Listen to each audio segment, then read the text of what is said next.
లోకపోకడను మార్చగలిగే అద్భుత శక్తి ప్రభు వాక్కులో మాత్రమే ఉంది. మన హృదయాలను, మన మనస్సులను సిద్ధపరచుకునే దేవుని వాక్యాన్ని విందాం, మన జీవితాలను సరి చేసుకుందాం, దేవుని యొక్క దీవెనలు పొందుకుందాం. ప్రైజ్ ది లార్డ్, హల్లెలూయా.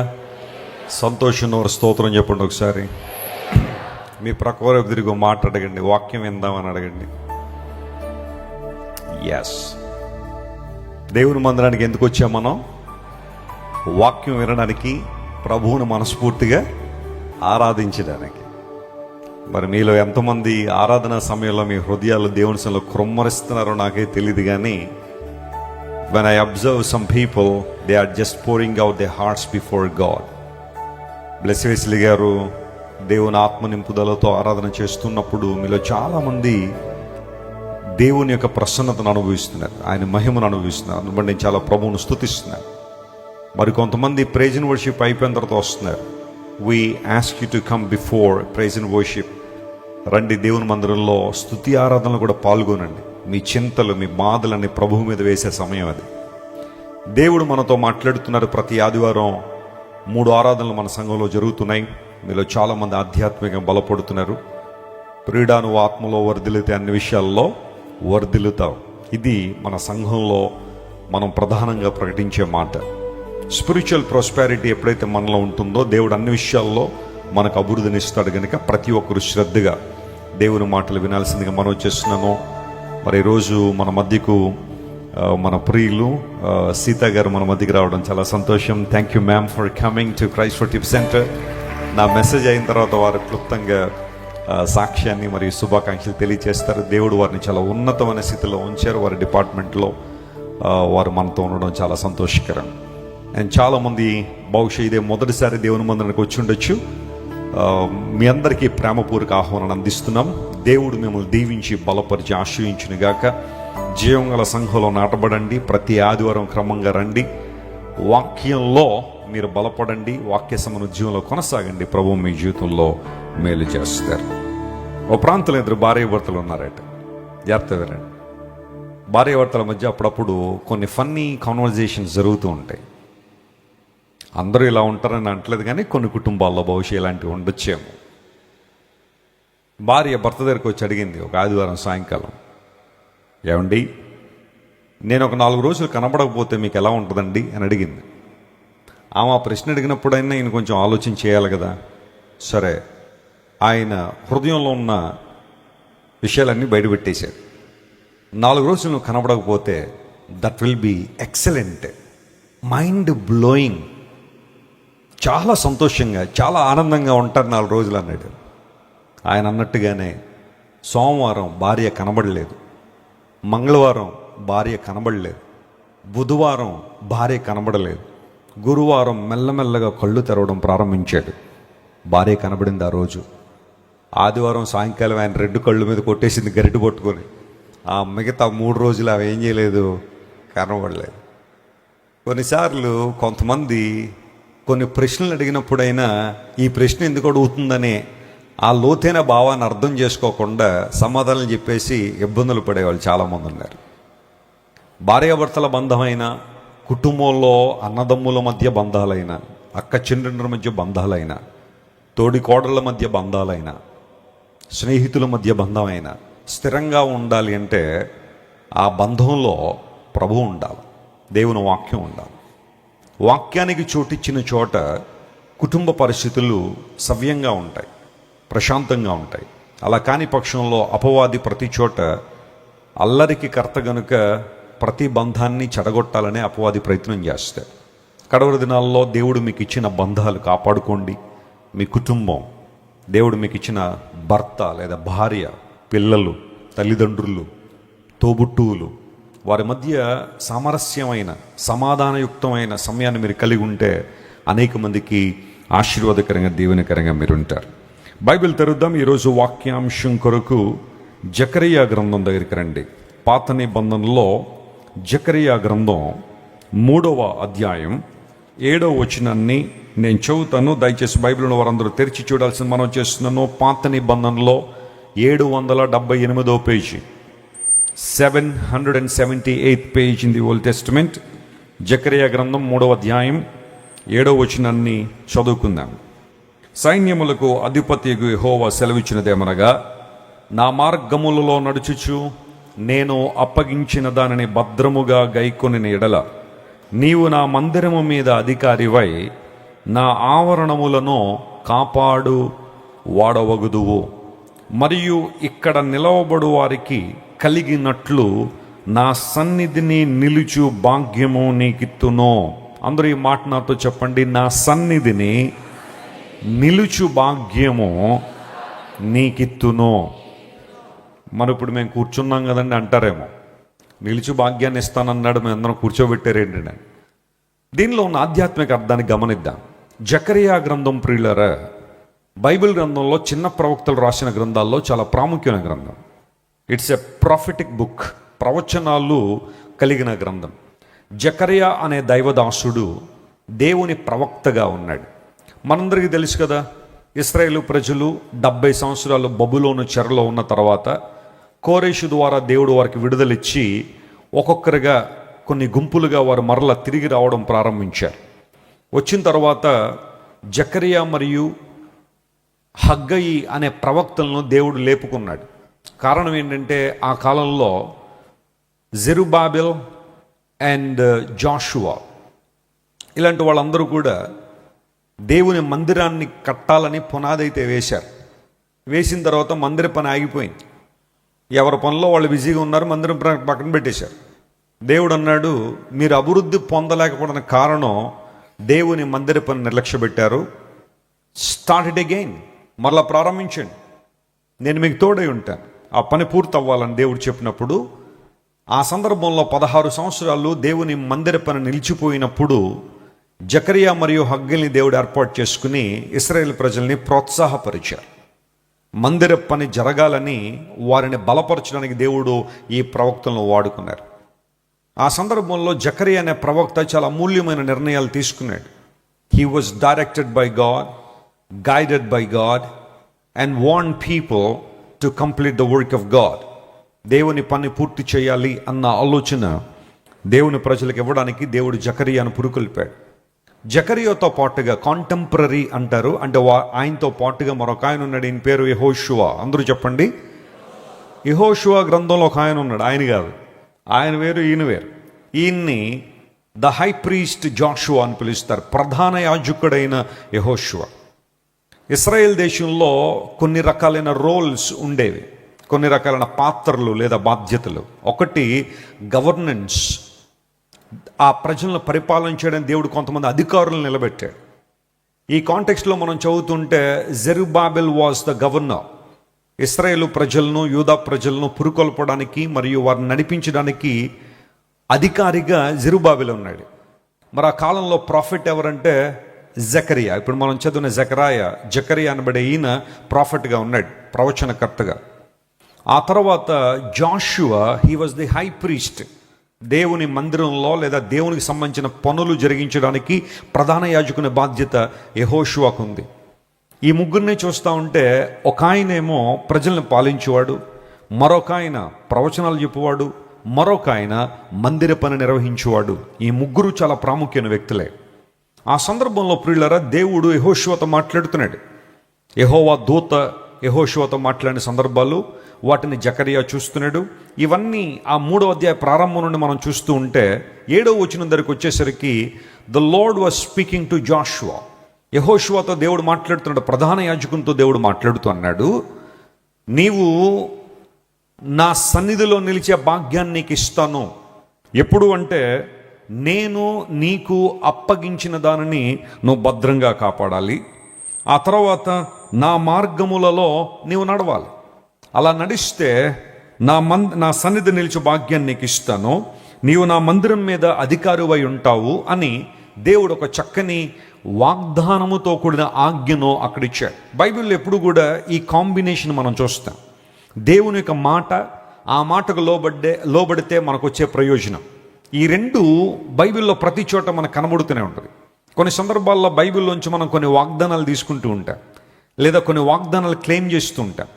వాగ్దానం క్లెయిమ్ చేయడం తప్పు కాదు, కానీ ఆ వాగ్దానము పైన దేవుడు చెప్పిన మాట ఉంటుంది. ఒక ఎగ్జాంపుల్ చెప్తాను వినండి. మీరు సమ్మతించి నా మాటలు వింటే భూమి యొక్క మంచి పదార్థాలు అనుభవిస్తారన్నాడు. మనకు ఆ సెకండ్ పార్ట్ బాగా ఇష్టం, ఆ రెండో భాగం మనకు బాగా ఇష్టం. ప్రభువా, మంచి పదార్థాలు అనుభవిస్తారని వాగ్దానం చేసావు కదా నాయన, నెరవేర్చే ప్రభువా, నెరవేర్చే ప్రభువా అని దేవుని సన్నిధిలో ప్రార్థన చేస్తాం గట్టిగా. కానీ ఆ మొదటి భాగాన్ని మనం ఏం చేయం చెప్పండి, జ్ఞాపకం చేసుకొని దాన్ని విస్మరిస్తూ ఉంటాం. If you avoid in my word, if you here my words, నా మాటకు నువ్వు లోబడితే, నా మాటలు వింటే అప్పుడు మీరు భూమి యొక్క మంచి పదార్థాలు అనుభవిస్తారు. ఇలాంటి కాంబినేషన్ బైబిల్లో చాలా వచనాల్లో మనం చూస్తాం. మొదటి మాటను విస్మరించి కేవలం రెండో దాన్నే పట్టుకుని వేలాడడం వలన ఉపయోగం లేదు. కానీ దేవుడు చేయమన్న దాన్ని మనం చేస్తే ఆయన చేయగలిగింది ఆయన మన జీవితాల్లో చేస్తారు. నమ్మిన వారు స్తోత్రం చెప్పండి, హల్లెలూయా. ఇక్కడ యెహోషువతో అన్నాడు, యెహోషువ, నీవు నా సన్నిధిలో నిలవాలని నేను కోరుతున్నాను. ఆది నుండి దేవునికి ఉద్దేశం అదే, దేవుని యొక్క మనస్సు అదే.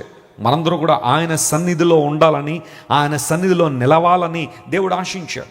అందరూ బట్టి ఆ భాగ్యాన్ని నీకు ఇస్తానన్నాడు.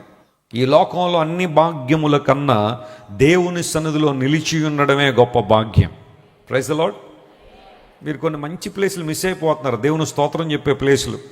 అన్నిసార్లు నేను చెప్పమనే దాకా మీరు వెయిట్ చేయక్కర్లా, చెప్పచ్చు మీరు, పర్వాలేదు.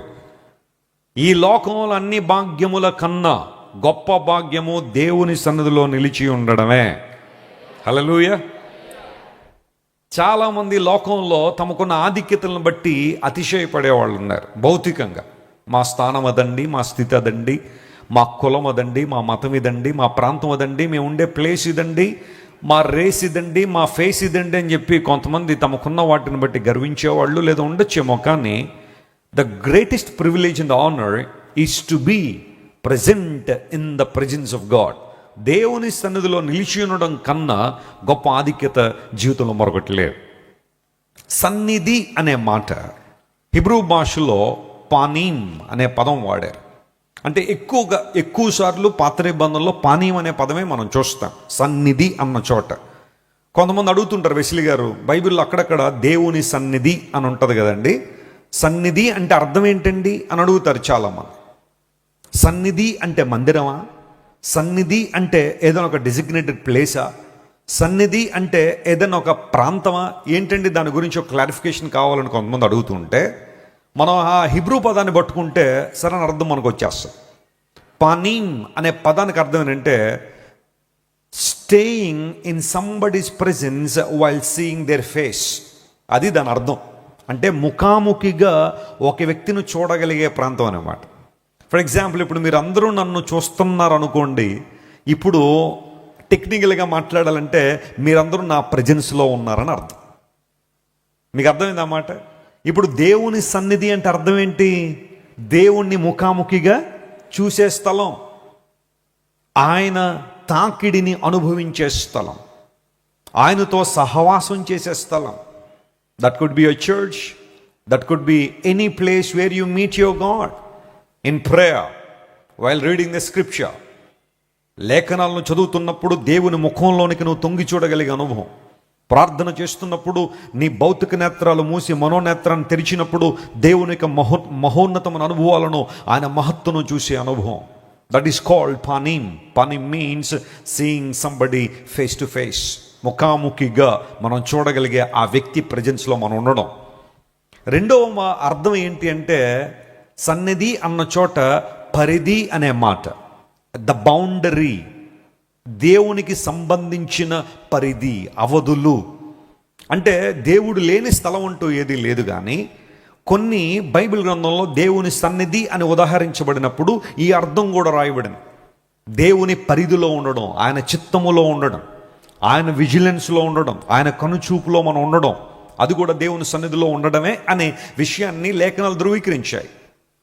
Avoiding in God's will, abiding in God's word, దేవుని వాక్యములోనూ మరియు ఆయన చిత్తములో మనం ఉండడం ఆయన సన్నిధిని ప్రేమించడం. ఇప్పుడు యెహోషువతో దేవుడు మాట్లాడుతున్నాడు, నా సన్నిధిలో నిలిచే భాగ్యాన్ని నీకు ఇస్తాను. ఈరోజు దేవుడు మనందరికీ కూడా అదే వాగ్దానం ఇస్తున్నాడు. విశ్వాసంతో ఈ వాగ్దానం నువ్వు క్లెయిమ్ చేయగలిగితే, దేవుని సన్నిధిలో ఏముంది, దేవుని సన్నిధిలో మనకి ఇవ్వబడే ఆశీర్వాదాలు ఏంటి, ఆయన సన్నిధిలో మనం ఉంటే మనం ఎలాంటి దేవుళ్ళు పొందుకుంటాం. ఈ మాట చెప్పక మునుపు నేను బైబిల్లోంచి ఒక ఇద్దరిని మీకు పరిచయం చేయాలని కోరుతున్నాను. ఆ ఇద్దరు పేర్లు మీరు కూడా చెప్పండి. మొదటి వ్యక్తి పేరు అబ్రహాము, చెప్పండి అబ్రహాము. రెండవ వ్యక్తి పేరు యోనా. ఈ ఇద్దరు కూడా వారి జీవిత అనుభవాల గురించి బైబిల్లో రాయబడితే వారిద్దరూ దేవుని సన్నిధి పట్ల వారికి ఉన్న యాటిట్యూడ్ ఏంటో లేఖనాల నుంచి ఒక 2 వచనాలు మీకు చూపించి ఆ తర్వాత నా అంశంలోకి వచ్చేస్తా. Genesis chapter 17 and verse 1.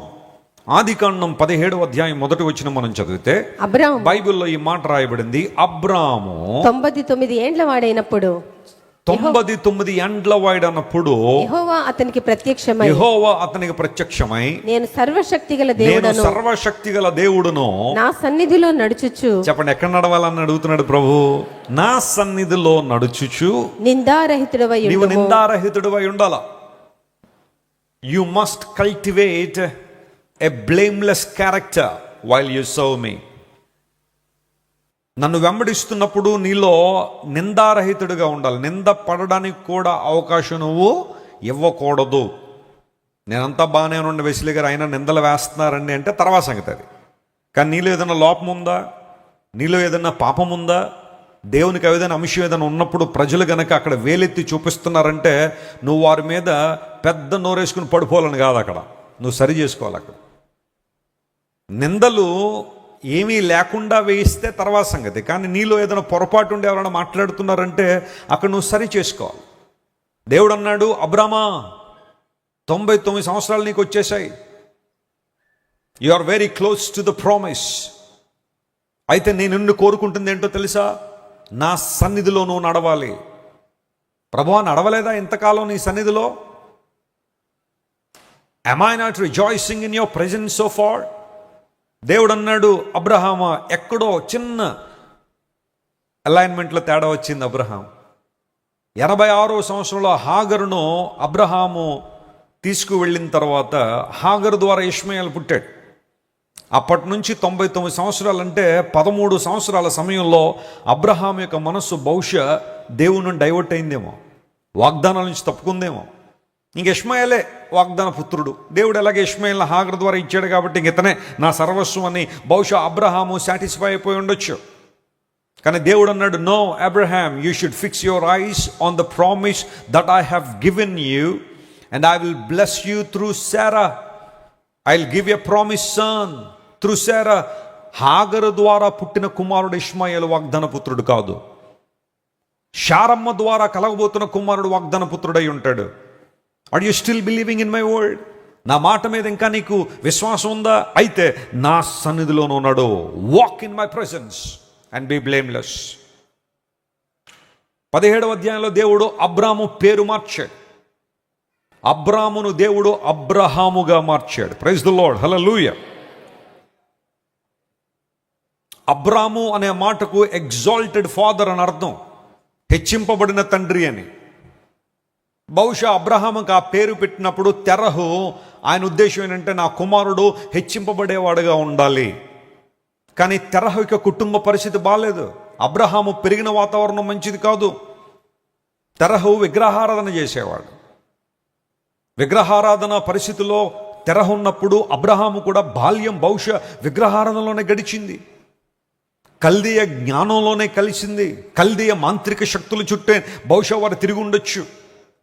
అబ్రాము అనే మాటకు ఎగ్జాల్టెడ్ ఫాదర్, తన శక్తి ద్వారా, తన ప్రభావం ద్వారా, లేదా తను ఆరాధన చేస్తున్న ఆ చేతులతో చేసుకున్న దేవుళ్ళ ద్వారా హెచ్చింపబడాలనే ఉద్దేశంతో బహుశా తెరహు అబ్రాముకి అబ్రాము అనే పేరు పెట్టుంటాడు. But Abram, I would like to change your name. అబ్రహాము అని దేవుడు పిలవడం ద్వారా అబ్రహాం అనే మాటకు అర్థం ఏంటో తెలుసా? ఫాదర్ ఆఫ్ మల్టిట్యూడ్స్, అనేక జనములకు తండ్రి అని. ఆ పేరు మార్చేటప్పుడైనా అబ్రహాము కనిపించవచ్చు, ప్రభువా ఒక్కడు లేడయ్యా నాకు ఇప్పటి వరకు అంటే శారమ్మ ద్వారా. But how can you call me as the father of multitudes? నా మహత్ అదే అబ్రహాము. బహుశా నువ్వు నీ యొక్క పాత జీవితాన్ని చూసి లేదా గత జీవితాన్ని చూసి నీ ఐడెంటిటీ నువ్వు డిటర్మిన్ చేసుకుంటావేమో, లేదా నీ వర్తమానాన్ని చూసి నీ స్థితిని పిలుస్తావేమో. కానీ దేవుని యొక్క మంచి లక్షణం ఏంటో తెలుసా? ఆయన నీ భవిష్యత్తును చూసి పిలిచే దేవుడు. చప్పట్లు కొట్టే దేవుని అనుమాయపరచను. Hallelujah. God sees your future and he calls you by that name.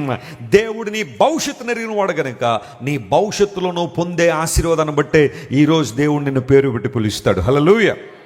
అదే జరిగింది అబ్రహాం జీవితంలో. But in order to receive all those blessings, Abraham, walk in my presence. 17వ అధ్యాయం గతించిన తర్వాత 18వ అధ్యాయం మనం చూస్తే దేవుడు అబ్రహామును దర్శించినప్పుడు అబ్రహాము దేవుని సంతోషపరచాలని, సంతృప్తిపరచాలని పరుగెత్తినట్టుగా, ప్రయాసపడినట్టుగా మనం చూస్తాం. అబ్రహాము దేవుని సన్నిధిలో నడిచాడు. అందరిని బట్టే 100 ఏండ్ల ప్రాయంలో తండ్రి అయ్యాడు. స్తోత్రం చెప్పండి. హల్లెలూయా. చాలాసార్లు మీకు చెబుతూ ఉంటాను, అబ్రహాము ఇస్సాకుని ఎత్తుకుని అలా బయటికి రాగానే ప్రజలందరూ ఏమనేవారో తెలుసా? బహుశా ఏమని ఉండేవారో తెలుసా? అబ్రహాం గారు మీ మనోడా అండి అని అడుగుండేవారేమో. ఎందుకోసం అంటే ఇస్సాకు అబ్రహాము వాళ్ళిద్దరికి మధ్య వ్యత్యాసం 100 సంవత్సరాలు. ఆ కుమారుని చూసినప్పుడు is he your grandson అంటే no no no he is my son, నా కుమారుడే. How it is possible at this age? ఒకవేళ అబ్రహాముకు బలం ఉంటే ఉండునుగాక, కానీ శారమ్మ మృతతుల్యం అయిపోయిందంట గర్భం. ఆ సందర్భంలో దేవుడు వారిద్దరిని జ్ఞాపకం చేసుకుని వాగ్దాన పుత్రుని ఇచ్చాడు. Praise the Lord. When you walk in the presence of God you will see his amazing miracles. నువ్వు దేవుని సన్నిధిలో నడిచినప్పుడు దేవుని కార్యాలను నువ్వు చూస్తావు.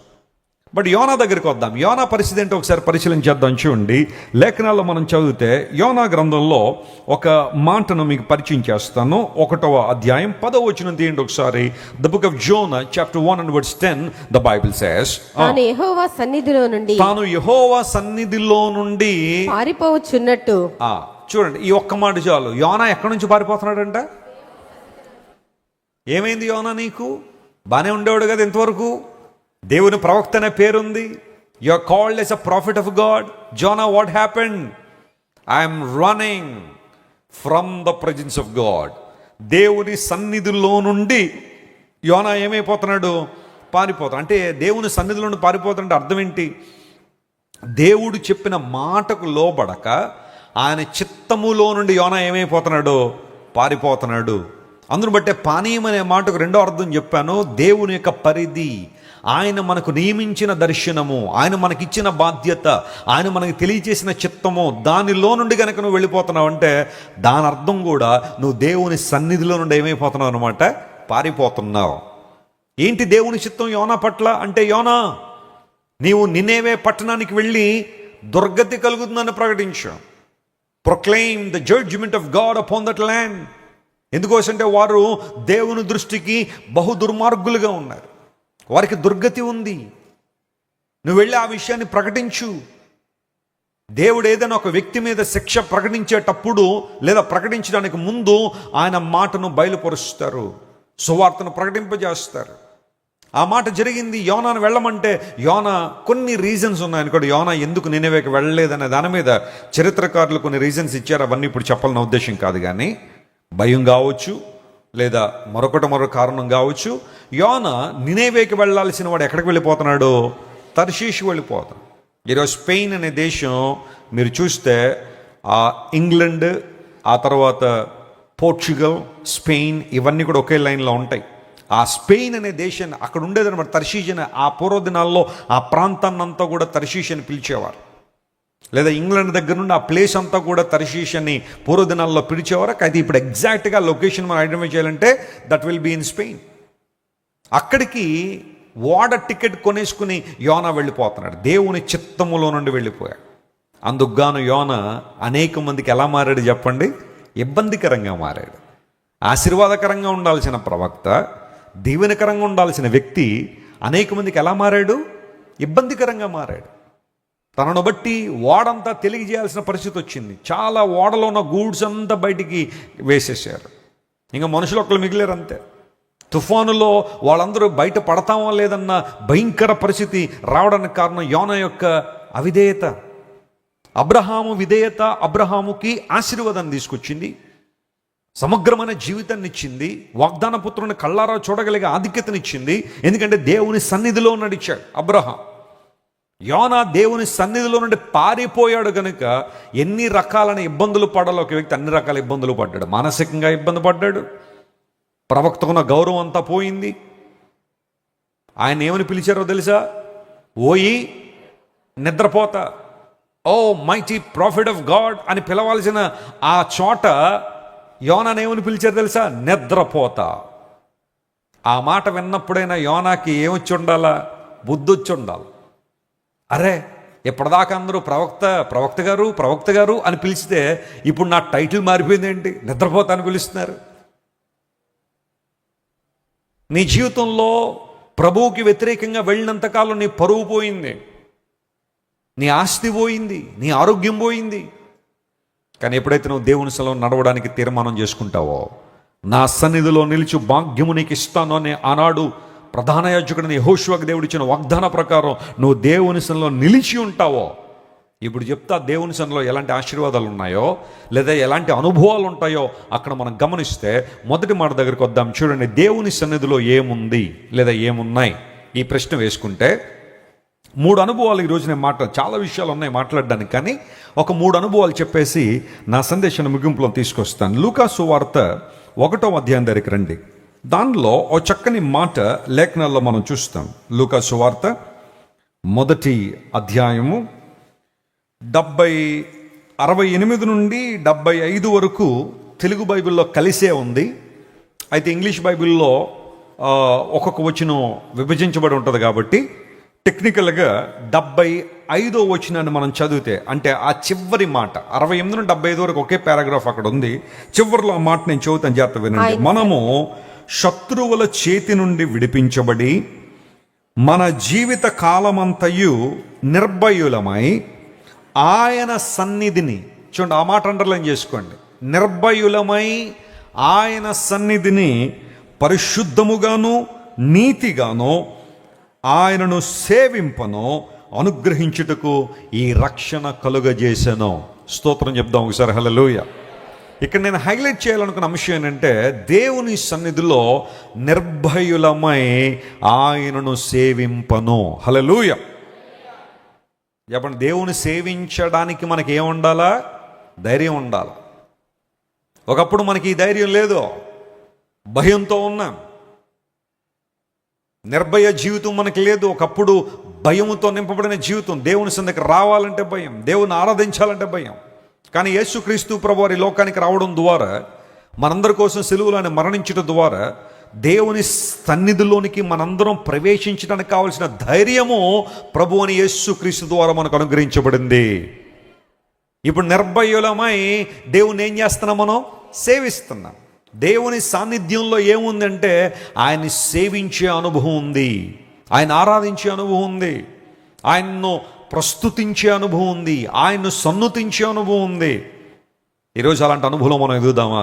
దేవుని సేవించడం. అందరూ చెప్పండి, దేవుని సేవించడం అంటే దాని అర్థం ఏంటి? ఇంగ్లీష్లో సర్వింగ్ అనే మాట, సర్వింగ్ ద లార్డ్. ప్రభువుని సేవించుట, ఆయనను మహిమపరచుట, ఆయన ఆరాధించుట. ఈ మాటలను మనం చూస్తూ ఉంటే నిజంగా ఎవరైతే దేవుని సన్నిధిలో నిలుస్తున్నారో వారు మాత్రమే అర్థవంతంగా దేవుని ఆరాధించగలరు. చాలామంది మేము ఆరాధికులమండి, మేము వర్షిప్ చేస్తున్నామండి అని కొంతమంది అనొచ్చు, ఏవో కొన్ని రకాలైన కారణాలు చెప్పి. అయితే నిజమైన వర్షిపర్స్ ఎవరో తెలుసా? దేవుని సన్నిధిలో ఉండువాడు, ఆయన చిత్తములో ఉండువాడు, ఆయన మహింపరచాలనే ఆశ కలిగిన వారు నిజంగా దేవుని ఆరాధించగలరు. కొన్ని సంఘాలు నేను చూస్తూ ఉంటాను, ప్రపంచంలో చాలా సంఘాలు తిరుగుతుంటే కొంతమంది దేవుని ఆరాధించినట్టుగానే కనబడతారు, కానీ వారి జీవితాలు మాత్రం దేవుడు ఆశించిన విధానంగా ఉండలేదు. They come to the church, they lift the hands, they close there ice and they worship the lord.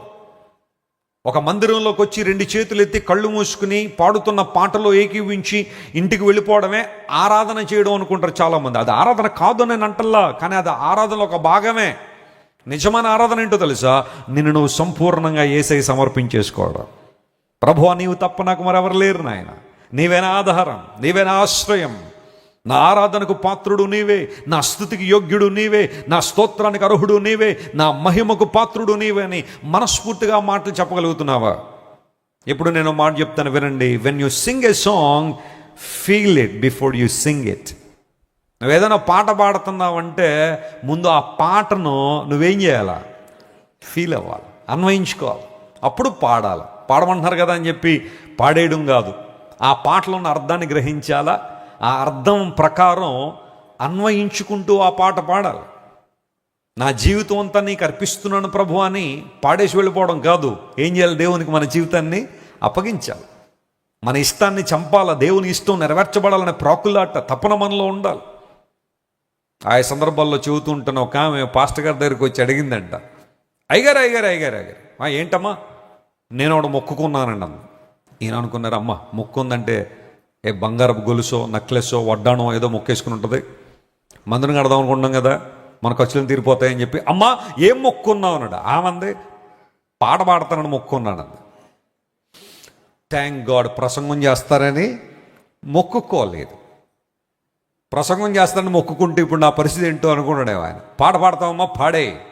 వెంటనే మైక్ తీసుకుంది, పాట పాడుతుంది. ఆ పాటలో ఏముందంటే, శ్యామ్ వేదాల గారని నర్సపూర్లో పాస్టర్ గారు ఉంటారు, ఆయన మంచి పాటలు రాశారు. ఆయన నీ ఉంటే నాకు చాలు యేసయ్యా, నీ వెంటే నేను ఉంటాను యేసయ్య పాడతాం కదా, నీ మాట చాలయ్యా, అది ఆయన రాసిందే పాట.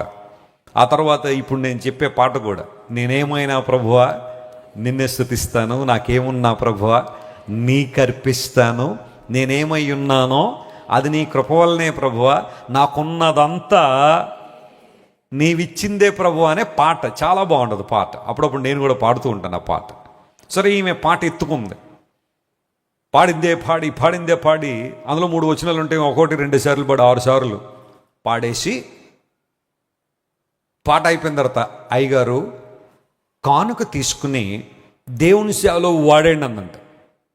సరే, ఆయన అనుకున్నాడు, మరి నాకు ఉన్నదంతా నీదే అన్నది కదా, ఆ దేహం మీద 1 కేజీ బంగారం ఉంది కదా, అంతా కాకపోయినా కొంతైనా ఇస్తుందేమో అని చూస్తే ఆమె అయ్యగారి చేతిలో 5 రూపాయలు కాసు పెట్టేసి, ఇప్పుడు ఎక్కడ వాడేయాలట దాన్ని? ప్రభువా, సేవకుడా, దేవుని సేవలో వాడేయండి. నీ స్థితి అదే అయితే నేను కాదంటలేదు. I'm not against giving to the Lord, no matter what it is. కొంతమంది దేవుని సన్నిధికి వచ్చి రూపాయి వేసేవాళ్ళు ఉంటారు, అందులో ఇబ్బంది ఏమి లేదు. నువ్వు ఎంత వేసావన్న ప్రశ్న కాదు అక్కడ. భేద విధవరాలు వేసిన 2 కాసులను కూడా దేవుడు ఏం చేశారు చెప్పండి? గుర్తు. నీ స్థితి అదే అయితే దేవుడు దాని గురించి ఏం పట్టించుకోడు ఆయన. ఆయన ఇన్ఫ్యాక్ట్ ఇంకా నేను గౌరవిస్తాడు, ఇంకా నేను సన్మానిస్తాడు ఆయన, నీ స్థితి అదే అయితే. కానీ ఆమె పాడిన పాటకి ఆమె సమర్పణకు ఏం లేదు చెప్పండి, సంబంధం లేదు. కొంతమంది మాటలు చాలా గొప్పగా ఉంటాయి, కానీ క్రియల్లో మాత్రం వాటిని ఏం చేయలేరు, నెరవేర్చలేరు. నేను కొన్ని పాటలు పాడేటప్పుడు చాలా జాగ్రత్తగా పాడతాను. ఎందుకోసం తెలుసా? కేవలం పాట అంటే ఏదో నలుగురు బాగా పాడుతున్నారని చెప్పి వెళ్ళిపోవడానికి కాదు. ఆ పాటలో ఉన్న అర్థం మన జీవితంలో కనబడుతుందా? ప్రభు యేసుకు నా సర్వము వినయముగా నొసగెదను, తన ప్రాణము నాకు ఇచ్చిన దేవునికి సమస్తము ఇచ్చేదనన్నప్పుడు దేవుని కొరకు నీ సమయాన్ని ఇవ్వగలుగుతున్నావా? ప్రాణం ఇచ్చేస్తానని పాడతాం మంచిదే, ఆ ప్రాణం అక్కడ పెట్టు కాసేపు, కానీ నీ సమయం అన్న ఇవ్వగలుగుతున్నావు ముందు? కొంతమంది ప్రభువు నా ప్రాణం ఇచ్చేస్తానండి, నిమిషం కూడా ప్రార్థన చేయడు రోజుకి. నువ్వు నిమిషం కూడా ప్రార్థన చేయకుండా ప్రాణం ఎలా ఇచ్చేయగలవా నువ్వు దేవునికి? ప్రభువుకి నా సమయం ఇస్తానన్నప్పుడు, నా సామర్థ్యాన్ని ఇస్తానన్నప్పుడు, ఏదైనా ఇలాంటి మీటింగులు జరుగుతున్నా లేదా ఆదివారం ఆరాధన జరుగుతుంటే ఒక అరగంట ముందు వచ్చి, ఇక్కడ ఏమన్నా పని ఉందండి వెస్లీ గారు, నేను ఆ పని చేస్తాను, కొంచెం నా బలం లోకానికి ఖర్చు పెట్టాను 6 రోజులు, ఈ రోజున దేవుని కోసం చిన్న పనైనా అప్పగింపని చేస్తాను ఎప్పుడైనా అడిగావా? దేవుని మందిరాల్లో మనం గెస్టులుగానే ఉంటున్నాం, కానీ ఇది నా ఇల్లు, ఇది దేవుని మందిరం, దేవుడు మాకు ఇచ్చిన గృహం, ఇది దేవుని మందిరం, I need to serve there అని ఎప్పుడైనా హృదయపూర్వకంగా వచ్చి పని చేసావా? కొన్ని సందర్భాల్లో ఎవరైనా పని చెప్తే మాకు చెప్తారా మీరు పని? మా స్టేటస్ ఏమనుకున్నావు? నీ స్టేటస్ ఏదైనా కావచ్చు, అందులో ఇబ్బంది లేదు, కానీ దేవుని సేవ చేయడానికి మనకు స్టేటస్ అక్కర్లా. హల్లెలూయా. మనసుంటే చాలు, చేయొచ్చు నువ్వు దేవుని కోసం. ఈరోజు ఒకవేళ మీరు ఇక్కడ ఉన్నారు, రేపు పొద్దున్న రిటైర్డ్ అయ్యో లేదా ప్రమోషన్ వచ్చో ట్రాన్స్ఫర్ అయ్యో మరో ప్రాంతానికి వెళ్తే నేర్చుకోండి ఈ విషయాలు. అక్కడికి వెళ్ళిన తర్వాత కూడా పని చేయండి అక్కడ దేవుని కోసం. Nobody is guest in the house of God. దేవుని సన్నిధిలో ఎవ్వరు గెస్ట్లో లేరు, అంతా ప్రభు బిడలే, మనమంతా ఒకటే. ఈ యాటిట్యూడ్ ఉందా? దేవుని సన్నిధిలో ఆరాధించడం, ఆయన మనస్ఫూర్తిగా స్తుతించడం, So worship is not just uttering few words in the presence of God, but it's all about surrendering ourselves. మనం సంపూర్ణంగా ఏం చేయాలన్న దేవునికి. అందును బట్టే పౌలు అన్నాడు, క్రీస్తు వాత్సల్యాన్ని బట్టి మిమ్మల్ని బ్రతిమాలుతున్నాను ఏమన్నా తెలుసా, మీ శరీరములను సజీవ యాగంగా దేవునికి ఏం చేయండి, సమర్పించేయండి. That's a true worship. అది యుక్తమైన సేవ అన్నాడు. ఈ లోక మర్యాదను అనుసరింపక దేవుని చిత్తం ఏదో పరీక్షించి తెలుసుకున్నట్లుగా మీ మనస్సు మారి రూపాంతరం పొందండి. Amazing words. రోమాపత్రిక ధ్యానాంశాల్లో మీలో ఎంతమంది ఆత్మలో పరవశించారో లేదో నాకే తెలియదు, కానీ నేను రోమాపత్రిక చదివిన ప్రతిసారి ప్రభువులో ఆనందిస్తుంటాను. నా ఆత్మ పరవశిస్తూ ఉంటుంది దేవునిలో. ఒక్కొక్క మాట పౌలు గారి ద్వారా పరిశుద్ధాత్మ దేవుడు రాయించిన మాటది, ఇట్టి సేవ మీకు యుక్తమైన సేవ. స్తోత్రం చెప్పండి, హల్లెలూయా. ఏ సేవ అంటే మీ సేవ కాదు. ఏ సేవ ఇది? ఈ సేవ, మీ సేవలు ఇవి చాలా ఉన్నాయి. దేవునికి ఇష్టమైన సేవ, యాక్సెప్టబుల్ సర్వీస్, దేవుడు మెచ్చుకునే సేవ. అలాంటి అనుభవం మనం వద్దామా? దేవుని సన్నిధిలో ఏముందంటే దేవుని సేవించే అనుభవం ఉంది. యెహోషువ అనే దైవజనుడు ఒక సందర్భంలో అన్నాడు, మీరు ఎవరిని సేవిస్తారో మీ ఇష్టం, కానీ నేనును నా ఇంటి వారును ఎవరిని సేవిస్తాం? యెహోవాను సేవిస్తాం. ఇక్కడున్న ప్రతి కుటుంబ నేపథ్యం అలా ఉండాలి. ఇక్కడున్న ప్రతి కుటుంబం యొక్క దర్శనం అదే ఉండాలా. Lord, we would like to serve you with our family. నువ్వు వస్తున్నావు మంచిదే, వాట్ అబౌట్ యువర్ ఫ్యామిలీ? నువ్వు సమయానికి వస్తున్నావు, బైబిల్ పట్టుకుని వస్తున్నావు మంచిదే, కానీ నీ కుటుంబ పరిస్థితి ఏంటి? వారు ఎక్కడున్నా కానీ అక్కడ దేవుని మందిరానికి వెళ్తున్నారా? దేవుని సంఘంలోకి వెళ్తున్నారా? ప్రభువుని ఆరాధన చేస్తున్నారా? నీ పిల్లలకి అన్నీ చూసుకుంటున్నావు మంచిదే, మంచి కాలేజ్, మంచి యూనివర్సిటీ, మంచి బట్టలు కావాలండి, మా వాళ్ళు మంచి దేశాల్లో స్థిరపడాలండి, మంచి ఎర్నింగ్ కావాలండి, ఇవన్నీ చూసుకుంటున్నావు, కానీ మరి what about the spiritual life? బాలుడు నడవలసిన త్రోవను వారికి ఏం చేయాలా? నేర్పించాలా. కొంతమంది తెలియక సమయం వచ్చినప్పుడు వాళ్ళే నేర్చుకుంటారంటారు. సమయం వచ్చినప్పుడు నేర్చుకుంటారు, కాదంటలేదు, కానీ మరి నువ్వేం చేస్తావు? నీ బాధ్యత ఏంటి? దేవుడు నీకు ఎందుకు బిడ్డలనిచ్చాడు? ఎవరో వాళ్ళకి చెప్తారనా? నువ్వు చెప్పవా? నువ్వు బోధించవా? ఉగ్గు పాలతో పిల్లలకు దేవుని యొక్క మార్గాలు ఉపదేశిస్తే, దేవుని మాటలు పలికితే, దేవుని యొక్క ఔన్నత్యమైన విషయాలు చెప్పగలిగితే దేవుని కార్యాలు ఎంత అద్భుతంగా ఉంటాయి. మా ధన్య ట్రైఫోస్ని బట్టి నేను చాలా ప్రభువును స్తుతిస్తాను. ఆ బిడ్డ అనేక చోట్ల పాటలు పాడుతున్నప్పుడు అనేక మంది వచ్చి చాలా చక్కగా పాడుతుందండి. నేను ఒకటే మాట అంట, ఇది కేవలం దేవుని కృప మాత్రమే. హల్లెలూయా. కారణం కూడా చెప్తాను మీకు. బ్లెస్సీ గారు ధన్యను మోస్తున్నప్పుడు, అంటే ధన్య ట్రైఫోస్ ఇంకా కడుపులో ఉన్నప్పుడు ఎక్కువ పాటలు పాడుతుండేవారు. నేను చాలా బిజీగా ట్రావెల్ చేసేవాడిని. నాకు సందర్భం వచ్చినప్పుడు కూడా ఏమండి ఓ పాట పాడండి అంటే పాడేవాడిని నేను కూడా.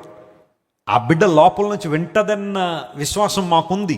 అందును బట్టే వాక్యం, దేవుని సంబంధించిన పాటలు, లేఖనాలు తెరిస్తే గట్టిగా చదివేవాడిని. బ్లెస్సీ గారు వినాలా, లోపల ఉన్న బిడ్డ కూడా వినాలనే ఆలోచన. అందును బట్టి ఆ బిడ్డ బయటకు వచ్చిన తర్వాత చాలా అతి త్వరలోనే బైబిల్కి సంబంధించిన పాటలు చాలా ఈజీగా క్యాచ్ చేయడం ప్రారంభించాను. What ever you teach to your children, they will utter them. నువ్వు ఏదైతే చెబుతూ ఉంటావో, వారు ఏదైతే ఎక్కువ వింటూ ఉంటారో, వారి సబ్ కాన్షియస్ మైండ్లో ఏవైతే ఎక్కువగా ఫీడ్ చేస్తుంటావో అవే వారి నోట నుండి బయటకు వస్తూ ఉంటాయి. స్తోత్రం చెప్పండి, హల్లెలూయా. హృదయము నిండి ఉన్నదాన్ని బట్టి ఏం మాట్లాడద్దు అన్నాడు? నోరు మాట్లాడు. నీ హృదయం ఆరాధనతో నింపబడితే, దేవుని మాటలతో నింపబడితే నీ నోరు కూడా అలాగే నింపబడుతుంది. దేవుని సన్నిధిలో ఆయన ఆరాధించే భాగ్యాన్ని దేవుడు మనకిచ్చాడు. మనలో ఏ ఒక్కరికి దేవుని సన్నిధికి వచ్చే ఆధిక్యత, అర్హత లేదు. ఎందుకంటే బైబిల్ సెలవిస్తూ ఉంది, అందరూ పాపము చేసి దేవుని మహిమకి ఏమైపోయారట? దూరం అయిపోయారు. కానీ యేసు ప్రభు నీ కోసం నా కోసం శిలువలో మరణించి ఆ గొప్ప బాధను ఆయన తీసుకుని, ఆ తీవ్రమైన వేదన మన కోసం భరించి ఆయన చెయ్యాలనుకున్న పని ఏంటో తెలుసా? దేవాలయంలో తెర పైనుండి క్రిందకి చినిగిపోయిందని బైబిల్లో రాయబడి. The veil of the temple was torn down when Jesus died on the cross. సిలువలో యేసు ప్రభు చనిపోయినప్పుడు దేవాలయపు తెర పైనుండి క్రిందకి చిరిగిపోయింది. 4 అంగుళాలు ఉండేదట మందం. మన ఇంట్లో కట్టెలు ఎంత ఉంటాయి చెప్పండి? పలచగా ఉంటాయి కదా. 4 అంగుళాల మందాన్ని మీరు ఊహించండి. 300 పీసులట. 300 పీసుల క్లాత్ని ఒక్కొక్కటి జత చేసి చాలా బలంగా ఆ తెర తయారు చేస్తే అటు ప్రక్కన ఒక 2 ఏనుగులు, ఇటు ప్రక్కన 2 ఏనుగులు పెట్టి లాగిన ఆ తెర చినగదంట. అంత స్ట్రాంగ్గా ఆ తెర సిద్ధపరిచి దేవాలయంలో వేలాడదీశారు. 4 ఏనుగులు లాగితేనే తెర చెనగకపోతే మనిషికి సాధ్యం అవుతుందా? ఒక మానవుడు వెళ్ళి ఆ తెర చంపగలిగితే అవుతుందా పని? కానీ without human intervention, the Bible says the temple veil was torn down. పైనుండి క్రిందకి చిరిగిపోయిందంట. ఒకవేళ క్రింద నుండి చింపారంటే మనుషుల ప్రయత్నం అనొచ్చు, కానీ పైనుండి క్రిందకి చినిగిపోయిందంటే అర్థం ఏంటో తెలుసా? రక్షణ ప్రణాళిక చేసింది దేవుడే, దాన్ని నెరవేర్చింది కూడా దేవుడే. దేవుడు నామమున స్తోత్రం కలుగును గాక. మనం చేయాల్సిందేంటి? అక్కడికి ఇక్కడికి, ఆ కొండలో ఈ కొండలు ఎక్కి, ఆ నదుల్లో ఈ నదుల్లో మునిగి, ఆ తీర్థాలు ఈ తీర్థాలు తిరిగి, అక్కడ దానాలు ఇక్కడ దానాలు చేసి, బుధవారం ఇది, మంగళవారం ఇది, సోమవారం ఇది, శుక్రవారం ఇదని రకరకాల కార్యక్రమాలు ఎవరో నియమించినవన్నీ తూచా తప్పకుండా పాటిస్తేనే మోక్షం అనుకుంటే నువ్వు ఎప్పటికీ మోక్షాన్ని చేరుకోలేవు. మానవ ప్రయత్నాల ద్వారా రక్షణ సాధ్యమయ్యేది కాదు. దేవుడే రక్షణ ప్రణాళికను చేశారు, ఆయనే శిలువలో నెరవేర్చారు. ఇప్పుడు నీకు నాకు ఇచ్చిన మాట ఏంటో తెలుసా? విశ్వాసం ఉంచి చాలు. నేను చేసిన ఆ పని మీద, నేను నీకోసం మరణించానని, రక్షణ ప్రణాళికను నెరవేర్చానని, నేను రక్షణ కర్తనని నువ్వు ఉన్న చోట విశ్వసించు, రక్షణ పొందుతావని దేవుడు జీవితం ఉంటే ఇది అక్కర్లేదట. ఈరోజు చాలామందికి ప్రయాస ప్రయాస ప్రయాస. ఎన్ని ప్రయాస అండి? ఒకసారి చెప్పాను మీకు, ఒక ఆమెకి ఎవరో చెప్పారట, నీవు ఈ 2 రాళ్ల మధ్యలో ఉన్న బండ సందులో నుండి కనుక ఇటు నుండి వెళ్ళిపోతే మోక్షం వెళ్ళిపోతావు అన్నారట ఎవరో. మరి ఆమె ఆ మాట విని కొంచెం ఆలోచన చేయాలి కదా, చేయలే. పోనీ ఆమె ఏమన్నా మామూలుగా కొంచెం సన్నగా ఉందంటే లేదు, కొంచెం దేహదారుఢ్యం లేని వ్యక్తి, బాగా లావుగా ఉంది. 2 బండల మధ్యలో దూకిరేసి, బాబోయ్ నన్ను కాపాడండి బాబోయ్, నేను ఊపిరట్లేదు బాబోయ్, నేను మధ్యలో ఇరుక్కుపోయినా. నిజంగా ఇరుక్కుపోయింది, లోపలికి వెళ్ళి బయటికి రావట్లేదు. ఎవరో చెప్పారు ఆమెకి, అమ్మ నువ్వు ఇందులోంచి అటు నుండి బయటకు వచ్చేస్తే పరలోకం వెళ్ళిపోతావు అంటే, ఆ మధ్యలోనే ఆ ఎక్స్పీరియన్స్. బండ సందుల్లో దూరితే పరలోకం వస్తుందా? లేదా మరొకడు చేస్తే పరలోకం వస్తుందా? చేతులు ఎండబెడితే పరలోకం వస్తుందా? నేను మొన్న ఒక పిక్చర్ ఒకటి చూశాను, ఒక ఇంత బాధ వేసింది, మరలా కొంచెం ఆలోచన కూడా చేశాను. ఒక ఆయన దేవుణ్ణి చూడాలని గతించిన 12 సంవత్సరాల నుంచి నిలబడే ఉన్నాడంట. ఎవరిని చూడాలని? దైవ దర్శనం కలగాలి, ఆ దేవుడు నాకు కనబడి, భక్తుడా నీ భక్తిని అంగీకరించాను, నువ్వు చచ్చిపోయిన తర్వాత నాతోనే ఉంటావని దేవుడు అభయం ఇవ్వాలంట ఆయనకి. దానికోసం 12 సంవత్సరాల నుంచి నిలబడే ఉన్నాడు. పడుకోలా, కూర్చోలా. కాళ్ళు ఈ మాత్రం సైజు ఉండాల్సిన కాళ్ళు ఈ మాత్రం ఉన్నాయి, ఒక్కొక్క కాళ్ళు ఎర్రగా వాచిపోయి, ఆ బ్లడ్ కట్టేసి క్లాట్స్ అయిపోయి, మరి ఎలా నిద్రపోతాడు అంటే ఆయనకు ఒక టేబుల్ వేస్తారట, అక్కడ ఆ టేబుల్ మీద అలా చేతులు పెట్టి నిద్రపోతాడు, నిలబడే ఉంటాడు ఆయన. ఆ కసి ఏంటంటే దేవుని చూడాలా. 12 సంవత్సరాల నుంచి అలాగే నిలబడి ఉన్నాడు. కాళ్ళు బొబ్బలెక్కిపోయినా, ఈ మాత్రం సైజు కాళ్ళు అయిపోయినా స్టిల్ ఈజ్ డూయింగ్. ఎవరన్నారు బాబు దేవుణ్ణి చూడాలంటే అలా కాదు కదా, నువ్వు నిలబడి ఉంటేనో, లేదా పల్టీలు కొడితేనో, లేదా మరొక ఒక నువ్వు కావలసిన ఆ పరిస్థితిలో కూర్చుంటేనో కనబడేవాడు కాదు కదా దేవుడు. బైబిల్ సెలవిచ్చింది, హృదయ శుద్ధి గలవారు ధన్యులు వారు ఎవరిని చూస్తారో. అది కదా ప్రాముఖ్యమైన అంశం.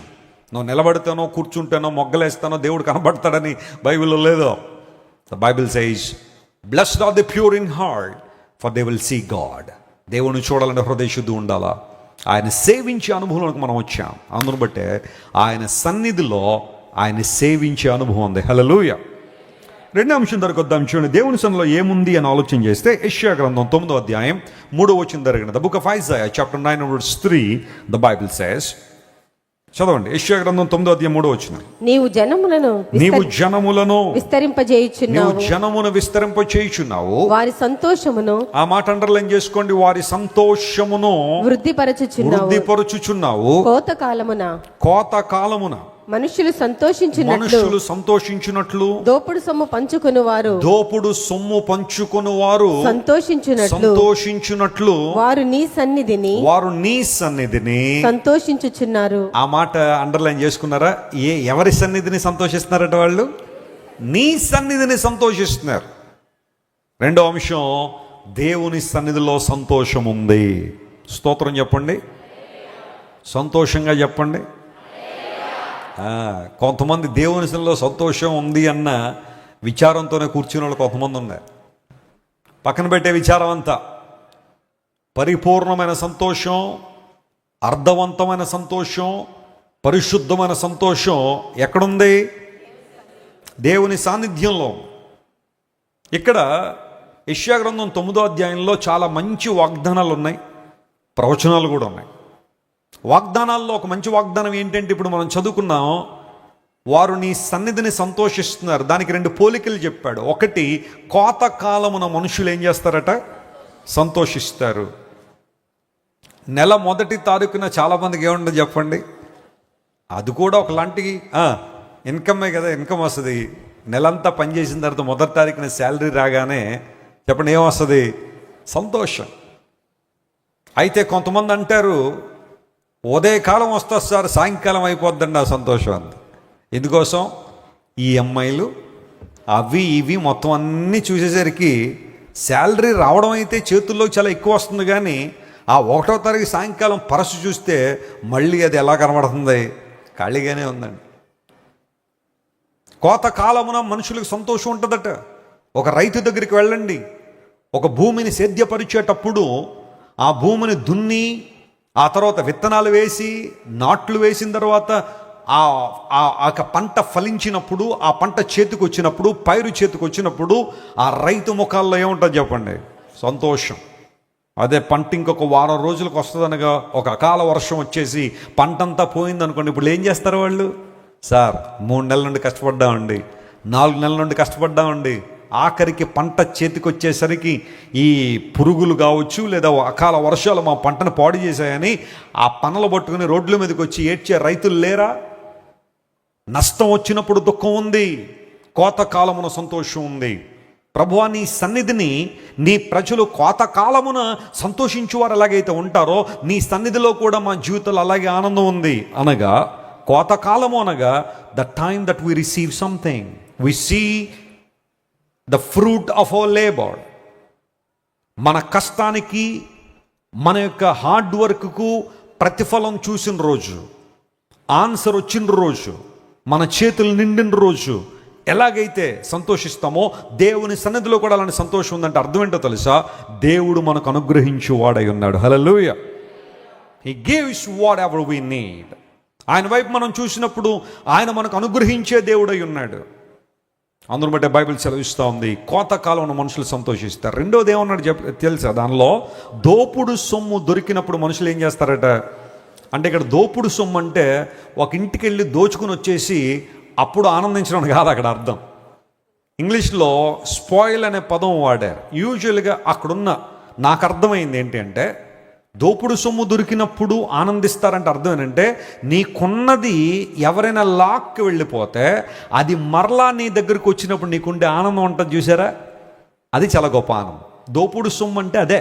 స్పాయిల్ అంటే నీకున్నదే మరలా నీ తిరిగి వచ్చినప్పుడు. స్తోత్రం చెప్పండి. హల్లెలూయా. కొంతమంది కొన్ని కోల్పోతూ ఉంటారు, కొన్నింటిని కోల్పోతూ ఉంటారు.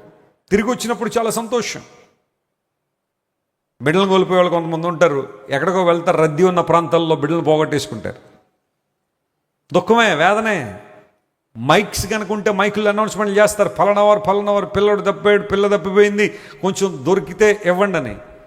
ఆ బిడ్డ దొరికిన తర్వాత తల్లికి ఆనందమే, చెప్పండి, బిడ్డకి ఆనందం. ఆ మిస్ అయిపోయినప్పుడు ఆ పరిస్థితి మనకు తెలుసు. గతించిన కొన్ని వారాల నుండి ఒక చంటి బిడ్డ కోసం మరి ఇంకా వెతుకులాట కొనసాగుతూనే ఉంది. తుని దగ్గరలో ఒక అమ్మాయి తప్పిపోయింది, 2 సంవత్సరాల అమ్మాయి. యంత్రాంగం చాలా చాలా ప్రయాసపడుతున్నారు. ఆ చుట్టుపక్కల ప్రాంతాలన్నీ కూడా వెతికారు, ఎన్నో ప్రయాసపడ్డారు. మరి ఎప్పటికీ ఆ బిడ్డ దొరకలేదు. దొరికితే బాగుండు అని అందరూ కనిపెడుతున్నారు. వాళ్ళ అమ్మ కూడా స్టేట్మెంట్ ఇచ్చిన మీడియాలోకి వచ్చి, ఎవరైనా ఎత్తుకుపోతే దయచేసి తీసుకొచ్చి నాకు అప్పచెప్పండి, మీ మీద పోలీస్ కేసు పెట్టనని. కొంతమంది బిడ్డలను ఎత్తుకుపోయేవాళ్ళు ఉంటారు, హాస్పిటల్లో బిడ్డలను ఎత్తుకుపోయేవాళ్ళు ఉంటారు. మొన్న అక్కడ ఎవరో ఒక ఆమె కాంప్లెక్స్లో పడుకుందంట, బస్ స్టేషన్ దగ్గర ఎక్కడో ఒక చోట ఆ పిల్లర్ దగ్గర పడుకున్నారు. బస్సు లేట్ అయిపోయిందో తెలీదు, కౌగిట్లో చంటి బిడ్డ ఉంటే 3 గంటలకు 4 గంటలకు ఎవడో వచ్చి ఆ బిడ్డని ఎత్తుకుపోయి. ఆ తల్లికి తెలియని కూడా తెలియదు, ఇంకా నిద్రపోతూనే ఉంది ఆమె. ఎంత అలిసిపోయిందో నాకైతే తెలియదు. ఆ సీసీ కెమెరాలో రికార్డ్ అయింది. ఆ బిడ్డను ఒక్క చేత్తో కాళ్ళు లాక్కుని పోయాడంట వాడు. పోగొట్టుకున్న వాటిని తిరిగి సంపాదించుకున్నప్పుడు సంతోషం ఉంటుందే, అలాంటి సంతోషమే దేవుని సన్నిధిలో. ఎందుకోసం తెలుసా? Hour God is the God of restoration. నువ్వు కోల్పోయిన ఆరోగ్యం తిరిగి ఇచ్చే దేవుడు. నమ్మిన వారు స్తోత్రం చెప్పండి. నువ్వు కోల్పోయిన సంపదను తిరిగి ఇవ్వగలిగిన సామర్థ్యం కలిగిన దేవుడు. హల్లెలూయా. నువ్వు కోల్పోయిన పరువును, గౌరవాన్ని తిరిగి ఇవ్వగలిగిన దేవుడు. హల్లెలూయా. చింతపడద్దు, విచారపడద్దు. కోల్పోయానని ఏడవద్దు. ప్రభు దగ్గరికి వచ్చే నీ జీవితాన్ని అప్పగించే దేవుడు సమస్తాన్ని మరలా ఏం చేస్తాడు? ఆయన రెస్టోర్ చేస్తాడు. ఆయన యోబు సమస్తాన్ని కోల్పోతే దేవుడు మరలా రెండంతల ఆశీర్వాదం ఏం చేశాడో దేవుడు యోబుకి ఇచ్చాడు. ఆ మాటలు నేను చదువుతున్నప్పుడు చాలా ఆశ్చర్యం అనిపిస్తుంది. దేవుడు కొన్నిసార్లు ఆయన సహాయాన్ని అద్భుత రీతిలో పంపిస్తాడు. ఆయన రెండంతల ఆశీర్వాదం యోబుకి ఎలా వచ్చేసిందా అని ఆలోచన చేయడం మొదలు పెడితే బైబిల్లో మంచి మాట నాకు కనబడింది. ఏంటో తెలుసా? యోబు గారు మంచిగా ఉన్న రోజుల్లో, అంటే మంచిగా అంటే ఆయన స్థితి బాగున్న రోజుల్లో రోజు చాలామందికి ఏం పెట్టాడట? ఆయన అన్నపానములు ఇచ్చాడట, వస్త్రాలు ఇచ్చాడట. ఆయన ద్వారా మేలు పొందనవాడు ఒకడు కూడా లేడని ఆ ముందు అధ్యాయంలో మనం చూస్తాం. అయితే దేవుడు యోబును జ్ఞాపకం చేసుకుని ఆ రెస్టోరేషన్ ప్రాసెస్ స్టార్ట్ చేసినప్పుడు జరిగిన విషయం ఏంటో తెలుసా? ఆయనకు తెలిసిన వాళ్ళందరూ యోబు గారిని చూడడానికి వచ్చి ఒక్కొక్కడు ఒక్కొక్క వరహ ఇచ్చాడట. స్తోత్రం చెప్పండి. వరహ అంటే హిబ్రూ భాషలో ఒక సిల్వర్ కాయిన్ అని. పూర్వదినాల్లో కాయిన్స్ సిల్వర్గా ఉండేవి కదా. సిల్వర్ కాయిన్స్ పట్టుకొచ్చారట అందరూ. అరే, యోబు గారు కష్టంలో ఉన్నారంట, రండి మనం వెళ్దాం. ఒట్టి చేతులతో వద్దు, ఒక సిల్వర్ కాయిన్ ఇద్దామని చెప్పి ఒక్కొక్కడు ఒక సిల్వర్ కాయిన్, ఆ తర్వాత ఒక బంగారు ఉంగరాన్ని పట్టుకొచ్చారట. వెండి బంగారాలు పట్టుకొచ్చారు. బంగారు ఉంగరం, దాన్ని హిబ్రూ భాషలో ఇయర్ రింగ్స్ అన్నారు. అంటే కేవలం ఈ వేలికి పెట్టుకునే కాదు, ముక్కు పుడక కావచ్చు, లేదా ఈ చెవులు పెట్టుకునే కావచ్చు, ఆ నోస్ రింగ్ కావచ్చు, లేదా ఇయర్ రింగ్ కావచ్చు, ఏదోటి ఒక బంగారు వస్తువు, ఒక సిల్వర్ కాయిన్ పట్టుకొచ్చి, యోబు గారు ఇదివరకు మీరు మాకు చాలా మేలు చేశారండి, చాలా మమ్మల్ని ఆదుకున్నారండి, కొంచెం ఈ సహాయం ఉంచండి. సహాయం కాదు, ఇది మా ప్రేమ అంతే, ఉంచండి అని చెప్పి వచ్చిన వాళ్ళందరూ యోబు గారి దగ్గర తీసుకొచ్చి ఒక వరహ, ఒక బంగారు ఉంగరం ఇస్తే బైబిల్ సెలవిచ్చింది, దేవుడు రెండంతల ఆశీర్వాదం ఒక్క రోజులో యోబుకి ఇచ్చాడు. దేవుడు నామమున స్తోత్రం కలుగును గాక. What I'm trying to say today, when God opens doors for you, ప్రభువా ఇంకా చాలు అనేదాకా దేవుడు ఇస్తానే ఉంటాడు. హల్లెలూయా. దేవునికి అసాధ్యం ఉందా? దేవుడు ఎవరిని ఎప్పుడు నీ జీవితంలో పంపిస్తాడో, ఎలాంటి సహాయం వారి ద్వారా జరిగిస్తాడో నీకు తెలీదు. But God knows it. దేవుడు ఉపయోగించుకుంటాడు కొంతమందిని. ఆ రోజున వారందరూ కూడా తిరిగి వచ్చి యోబు గారి ద్వారా మనం మేలు పొందాం, దీవెన పొందాం, రండి ఆయనకు మనం మేలు చేద్దాం అని చెప్పి అందరూ తిరిగి వస్తే అది అకస్మాత్తుగా జరిగిందైతే నేను అనుకోను, అది దేవుడే పంపించాడో. ఈరోజు నువ్వు చాలామందికి మేలు చేస్తున్నావు కానీ ప్రతిఫలం రావట్లేదని బాధపడుతున్నావా? చాలామందికి హెల్ప్ చేశానండి, వారి జీవితాలు నిలబెట్టానండి వెస్లీ గారు, వారి ఉద్యోగం రావడానికి సహాయం చేశానండి, వారి చదువులోనే సహాయం చేశానండి. నువ్వు చేయగలిగింది మంచి మనసుతో నువ్వు చేసేసావు. ఇప్పుడు నేను చెప్తా, ఒకవేళ వాళ్ళు నీకు తిరిగి ఇవ్వలేకపోయినా, తిరిగి నీకు మేలు చేయలేకపోయినా నువ్వు కంగారు పడద్దు, బాధపడద్దు. ఒక రోజున దేవుడు ఆయన నియమించిన వ్యక్తుల ద్వారా నీకు కావలసిన సహాయాన్ని తగిన సమయంలో నీవు అనుకున్న దానికన్నా ఎక్కువ స్థాయిలోనే దేవుడు ఇస్తాడు. నమ్మిన వారు గట్టిగా చప్పట్లు కొట్టి దేవుని మహిమపరచండి. Our God is a God of restoration. ఆయన తిరిగి సమకూర్చే దేవుడు. ఆయన దోపుడు సొమ్ము అంటే అదే, కోల్పోయిన దాన్ని తిరిగి పొందడం. ఒకవేళ ఒక పరువును కోల్పోయావా పాపం చేయడం ద్వారా, దేవుడు మరలా నీకు ఆ పరువును ఆయన తిరిగి ఇవ్వబోతున్నాడు, ఆ గౌరవాన్ని తిరిగి ఇవ్వబోతున్నాడు. ఎక్కడైతే నువ్వు తలదించుకుని ఉన్నావో, ఏ డిపార్ట్మెంట్లో అయితే నువ్వు తలదించుకుని ఉన్నావో, అక్కడ నీ తల ఎత్తడానికి నా దేవుడు సామర్థ్యం కలిగిన వాడు. ఏ కాలేజీలో అయితే, ఏ యూనివర్సిటీలో అయితే నీ తల దించబడిందో అక్కడ నీ తల ఎత్తడానికి దేవుడు సామర్థ్యం కలిగిన వాడు. నువ్వు కోల్పోయిన దాన్ని దేవుడు తిరిగిస్తాడు. దోపుడు సొమ్ము అంటే అదే, కోల్పోయిన దేవుడు తిరిగిస్తాడు. బంధాలు కోల్పోయావా? మంచి స్నేహితులను కోల్పోయావా? నీకోసం ప్రార్థన చేసిన వాళ్ళని పోగొట్టేసుకున్నావా? నీకోసం మంచి ఆలోచన చేస్తున్న వాళ్ళని పోగొట్టేసుకున్నావా? నేను సన్మార్గంలో పెట్టే వాళ్ళని పోగొట్టేసుకున్నావా? నీ గర్వం ద్వారా, నీ యొక్క అపహాస్యపు మనసు ద్వారా మంచి మంచి వ్యక్తులను పోగొట్టేసుకుని చెత్తంతా బాగు చేసుకున్నా నీ జీవితంలో. రా ప్రభు దగ్గరికి రా. Know the value of relationship, know the value of bondings. God will give you the right people who can encourage you, who can warn you, who can pray for you, who can lift you up. When you are down, నువ్వు కృంగిపోయినప్పుడు, నువ్వు పడిపోతున్నప్పుడు నిన్ను లేవనెత్తగలిగే కొంతమంది వ్యక్తులను దేవుడు నీ జీవితంలో తీసుకురాబోతున్నాడు. దేవుడు నామమున స్తోత్రం కలుగును గాక. Is the God of restoration. కోత కాలమున మనుషులు సంతోషించినట్లు ఆ తర్వాత దోపుడు సొమ్ము పంచుకునేటప్పుడు సంతోషం ఉంటుంది చూసారా, అలాంటి సంతోషమే దేవుని సన్నిధిలో మనకుంది. ఆయన సన్నిధిలో సంపూర్ణ సంతోషం ఉంది. Praise the Lord. You want experience that joy? అలాంటి ఆనందం నీకు కావాలా? ఓ పాట అందరం పాడుతూ ఉంటాం కదా, ఒకసారి పాడేద్దామా? నాకు ఈ పాట అంటే చాలా ఇష్టం. సంతోషమే సమాధానమే, సంతోషమే సమాధానమే, సంతోషమే సమాధానమే, చెప్పన సఖ్యమైన సంతోషం, చెప్పన సఖ్యమైన సంతోషం. ఆపేద్దాం అనుకునేసరికి స్టార్ట్ చేస్తారు తమ్ముడు, అందులో కూడా మళ్ళీ పాడాలనిపిస్తుంది. పాడదాం. ఈ సంతోషము నీకు కావలెనా, ఈ సంతోషము నీకు కావలెనా, ఈ సంతోషము నీకు కావలెనా, నేడే యేసు నొద్దకు రమ్ము, నేడే యేసు నొద్దకు రమ్ము. పాడదాం. సంతోషమే సమాధానమే. గట్టిగా.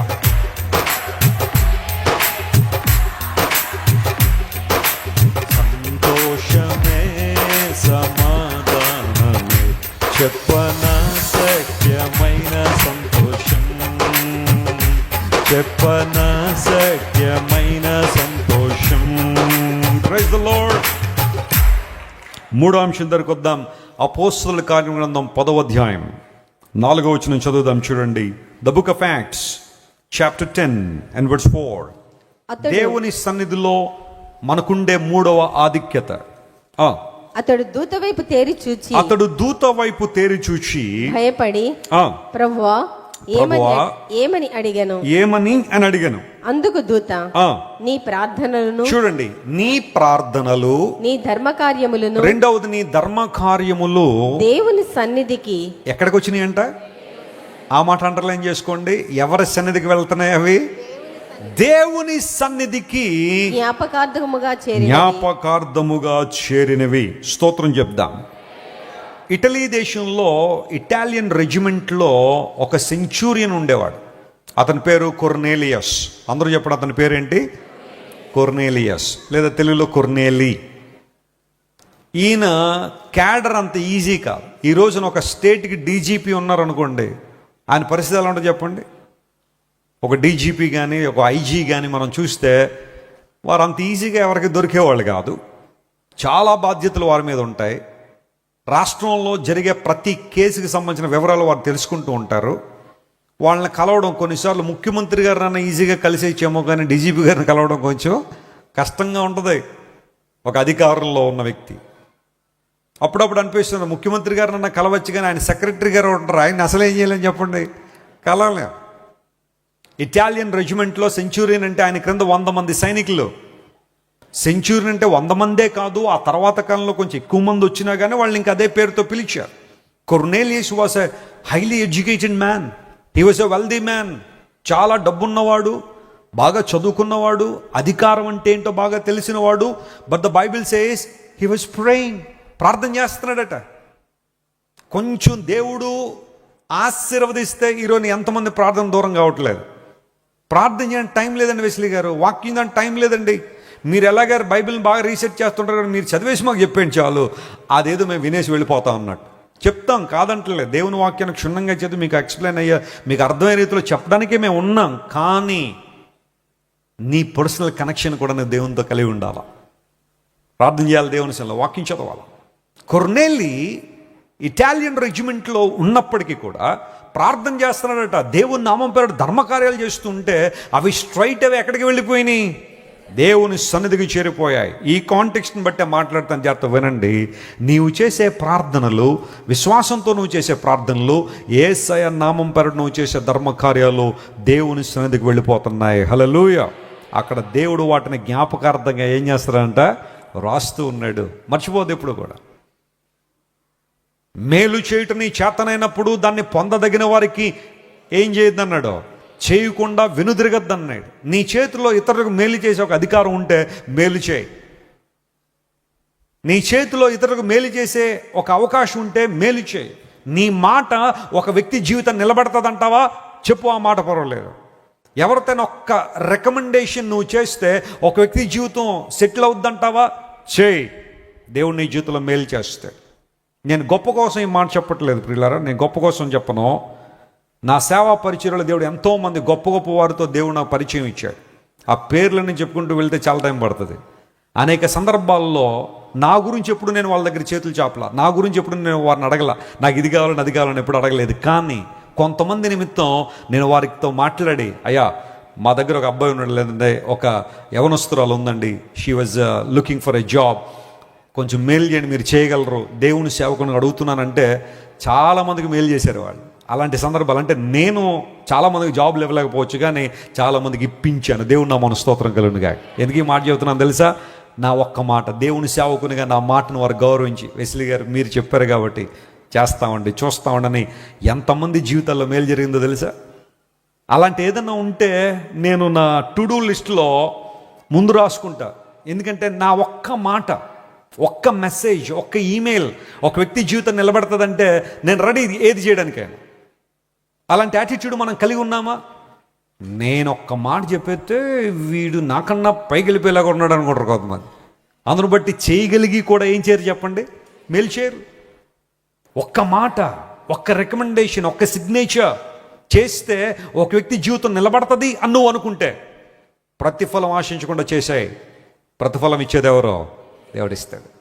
నీ ధర్మ కార్యాలు, నీ ప్రార్థనలు ఆయన దగ్గర జ్ఞాపకార్థంగా చేరుతున్నాయి. Whatever you do in the name of Jesus, they will be remembered.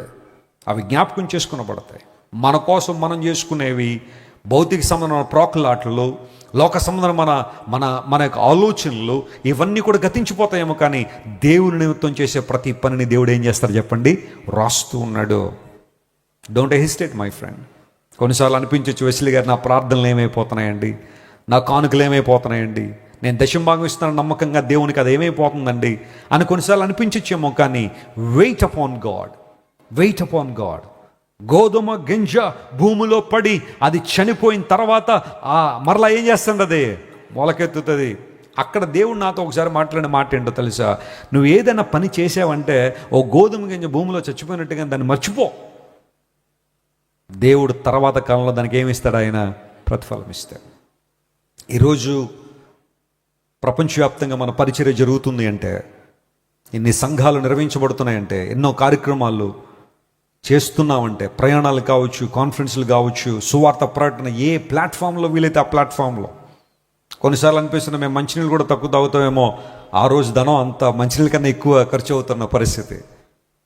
ఎలా ఇవన్నీ అంటే, I know some people, they come to me and they offer, brother Wesley గారు మీ దర్శనం గొప్పది, మీ సేవ గొప్పది, ప్రతిఫలాన్ని ఆశించకుండా సేవ చేసే మీ మనసు మేము అర్థం చేసుకున్నాం కాబట్టి ఈ ధనాన్ని సేవలో వాడండి, దేవుని సేవలో ఉపయోగించండి అని. ఒకసారి ఒక సహోదరుడు వచ్చారు, ఇలాగే అందరూ ప్రార్థన అయిన తర్వాత అందరినీ కలిసి ప్రార్థన చేస్తాం కదా, వచ్చారు. ఇదే ఫస్ట్ టైం వచ్చానండి, మీ మెసేజ్ చూస్తూ ఉంటానండి వెస్లీ గారు, thank you so much for guiding us, లైవ్లో ఫాలో అవుతుంటాను అని చెప్పి ఒక కవర్ ఆయన ఇచ్చేసి వెళ్ళిపోయాడు. ఈ మాత్రం సైజు ఉంది కవర్. నేను అనుకున్నాను స్వీట్లు ఇచ్చారేమో అనుకున్నాను, స్వీట్ బాక్స్ ఏమో అనుకున్నాను. ప్రక్కనే ఉంటాడు బ్రదర్ జీవ, తనకి ఇచ్చి స్వీట్ బాక్స్ ఎవరు ఇచ్చారు లోపల పెట్టాను. లోపలికి వెళ్ళిన తర్వాత స్వీట్ అని చూస్తే స్వీట్ కాదు, అది 7 లక్షల రూపాయలు ఉన్నాయి దానిలో. దేవుని సేవలో వాడండి వెస్లీ గారు. ఆయన ఎవరో నాకు తెలియదు, ఆయన పేరేంటో కూడా అడగలేదు నేను, స్వీట్ బాక్స్ అనుకున్నాను నేను. But he put some money and use it for God's work. ఈ రోజున ఇంత విస్తృతంగా ప్రభు పరిచర్య జరుగుతుందంటే అలాంటి సమర్పణ పరుల యొక్క సమర్పణ. ఎందుకు ఈ మాట చదువుతున్నాను తెలుసా? నీ ప్రార్థనలు, నీ ధర్మ కార్యాలు ఎక్కడికి వెళ్తున్నాయి? కొన్నిసార్లు అపవాదం అంటాడు, ఏమైపోతున్నాయి నీ కానుకలు, ఏమైపోతుంది నీ దశభాగాలు, ఏమైపోతుంది నీ ప్రార్థనలు, ఏమైపోతున్నాయి నీ ప్రయాసం, ఏమైపోయింది ఈ కష్టం రావడానికి, ఇవన్నీ ఉపయోగపడలేదా? నీ కష్టం వచ్చింది ఇప్పుడు, అవన్నీ ఏమైపోయినాను కొన్నిసార్లు అపవాదం అడగచ్చేమో, కానీ నీలో నాలో ఉండాల్సిన విశ్వాసం ఏంటో తెలుసా? నా ప్రార్థనలు, నా ధర్మ కార్యాలు నా దేవుని దగ్గర ఎక్కడున్నాయి? సురక్షితంగా ఉన్నాయి. My God is my rewarder, ప్రభునందు మీ ప్రయాస వ్యర్థం కాదు అని దేవుని వాక్యంలో మనం చూసినట్టుగా మన ప్రయాస వ్యర్థం కాలేదు. కొర్నేలు యొక్క ప్రార్థనలో దేవుని సన్నిధి చేరిపోయినాయి. విశ్వాసంతో ప్రార్థించే, నీకు అవసరం ఏంటో చెప్పు ప్రభుతో. ప్రార్థనా సమయం అనగానే అటు ఇటు చూడడం, వారెలా ప్రార్థన చేస్తున్నారు వీళ్ళెలా ప్రార్థన చేస్తున్నారు కాదు, నువ్వేం ప్రార్థన చేస్తున్నావు పరిశీలించాయి. Open your heart, open your mind and say to the Lord, దేవా నాకు ఈ సమస్య ఉంది, ఈ ఇబ్బంది ఉన్నా, నాకు ఈ అవసరం ఉందా ప్రభు అని మనస్ఫూర్తిగా దేవునితో చెప్పు. మన ప్రార్థన ఆలకించడానికి దేవుడు ఎప్పుడు కూడా మనకు ఆయన సమీపంగానే ఉన్నాడు. ఒక్క వాగ్దానం చెప్తాను, జాగ్రత్త వినండి. దేవుని కళ్ళు నీతిమంతుల మీద, ఆయన చెవులు వారి ప్రార్థనల వైపు ఉన్నాయన్నాడు. దేవుని చెవులు ఎక్కడున్నాయంట? నువ్వు చేసే ప్రార్థన వైపే. ప్రార్థించే దేవుని సన్నిధిలో దేవుడు వింటున్నాడని ప్రార్థించే. అనాలోచితంగా మాటలు పలకద్దు. దేవుని సన్నిధిలో అర్థవంతంగా మాట్లాడు. దేవునికి నీ విన్నపాలు తెలియచేయి. దేవుడు నీ జీవితంలో మేలు చేస్తాడు. ఏమున్నాయి దేవుని సన్నిధిలో? ఒకటి, ఆయన సేవించే అనుభవం ఉంది. రెండవది సంతోషం ఉంది. మూడవది మన ధర్మకార్యాల ప్రార్థనలు దేవుని సన్నిధిలో రికార్డ్ అవుతున్నాయి. ప్రార్థన చేసుకుందాం, కళ్ళు మూసుకునండి. Everyone close your eyes. I'd like to pray for you. ఎంతవరకు ప్రభు మనతో మాట్లాడిన ప్రతి మాటను మనం జ్ఞాపకం చేసుకుని ప్రభు సన్నిధికి వస్తాం. అబ్రహాము దేవుని సన్నిధిలో నిలిచాడు. యోనా దేవుని సన్నిధిలో నుండి పారిపోయాడని బైబిల్లో రాయబడింది. ఈరోజు నీ పరిస్థితి ఏంటి? నీ స్థితి ఏంటి? ఒకసారి పరిశీలించాయి. దేవుని సన్నిధిలో ఆయన్ను మనస్ఫూర్తిగా నిర్భయులమై ఆయన సేవించే అనుభవం ఉంది. We are serving the Lord with much boldness and courage. ఆయన సన్నిధిలో సంతోషం ఉంది. కోతకాలమున మనుషులు సంతోషించినట్లుగా, దోపుడు సొమ్ము పంచుకున్నప్పుడు మనుషులు సంతోషించినట్టుగా. ఆ పోలికను దేవుడు ఎందుకు ఇచ్చాడు అంటే, నువ్వు కోల్పోయిందని తిరిగి ఇవ్వగలిగే సామర్థ్యం దేవునికి ఉంది. మూడవది, దేవుని సన్నిధిలో నీ ధర్మకార్యాలు, నీ ప్రార్థనలు లిఖితం అవుతున్నాయి. అవి జ్ఞాపకంలో ఉంచబడుతున్నాయి. మనుషులు మర్చిపోవచ్చేమో నువ్వు చేసిన దాన్ని, కానీ దేవుడు మాత్రం మర్చిపోవట్లేదు. ఆయన నిన్ను మర్చిపోడు. నీ పరిచయను మర్చిపోవట్లేదా? నీ సేవను మర్చిపోవట్లేదు. నీ విశ్వాసాన్ని దేవుడు మర్చిపోవట్లేదు. నీ ప్రార్థన దేవుడు మర్చిపోవట్లేదు. చూడుము, అరచేతిలో చిక్కుకున్న వాగ్దానం చేసిన దేవుడు, నిన్ను నన్ను బలపరిచే దేవుడు ఆయన. ప్రేమగల తండ్రి, ఇంతవరకు నువ్వు మాతో మాట్లాడిన ప్రతి మాటను బట్టి నీకు స్తోత్రాలు. విన్న వాక్యం మా అందరి జీవితాల్లో మీరు పదిలపరిచి, నీ సన్నిధిలో ఏమున్నాయో మీరు మాతో మాట్లాడారు.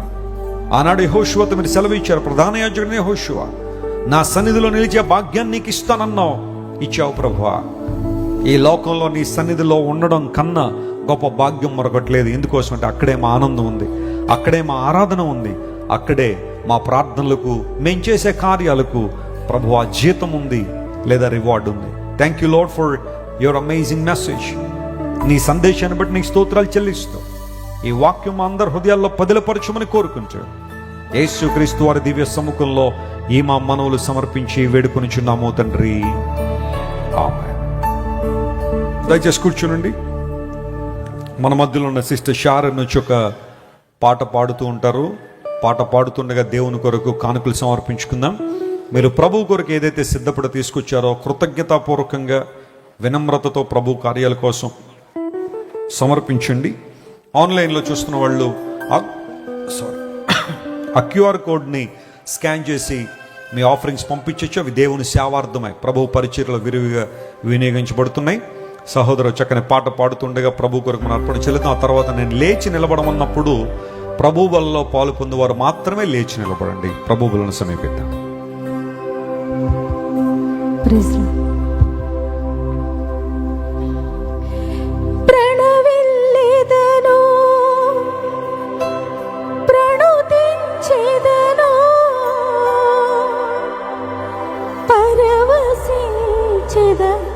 నీలోనే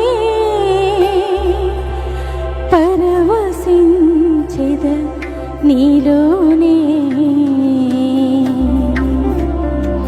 నిత్యాశ్రయ దుర్గమై నా యేసయ్యా, తరతరములలో నీవు మాకు చేయనివేమున్నవి. నిత్యాశ్రయ దుర్గమై నా యేసయ్యా, తరతరములలో నీవు మాకు చేయనివేమున్నవి.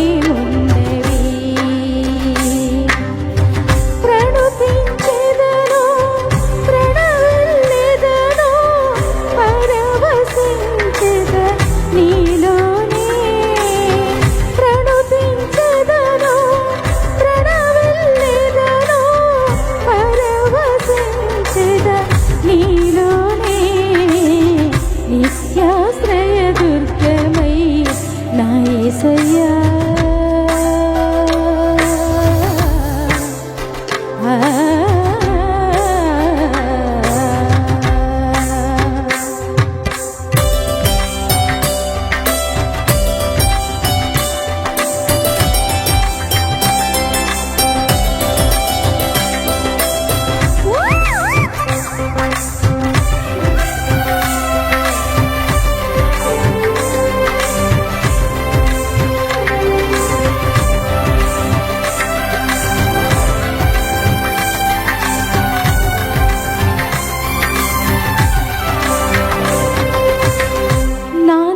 సూర్యుడా నీ నీతి కిరణాలు నీ మార్గములలో నన్ను నడిపించనే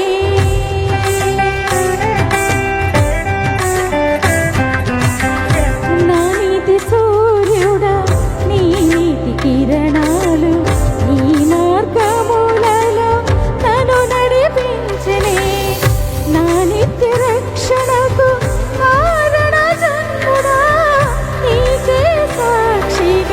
తీసరిల్లెదనయ్యా నా నిత్య రక్షణకు కారణ జన్ముడా నీకే సాక్షిగా తీసరిల్లెదనయ్యా ప్రణవిల్లెదను ప్రణుతించెదను పరవశించెద నీలోనే ప్రణవిల్లెదను ప్రణుతించెదను పరవశించెద నీలోనే నిత్యాశ్రయ దుర్గమై నా యేసయ్యా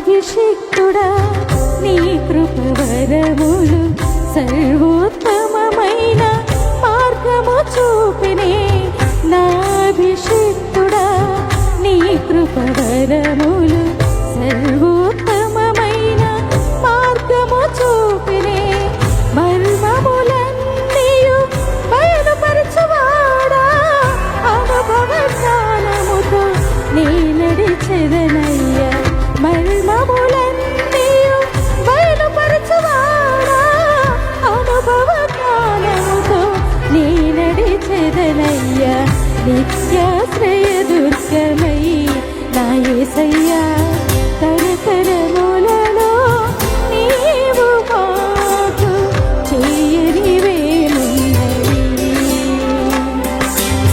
ప్రణమిల్లెదను ప్రణుతించెదను పరవశించెద నీలోనే ప్రణమిల్లెదను ప్రణుతించెదను పరవశించెద నీలోనే నిత్యాశ్రయ దుర్గమై నా యేసయ్యా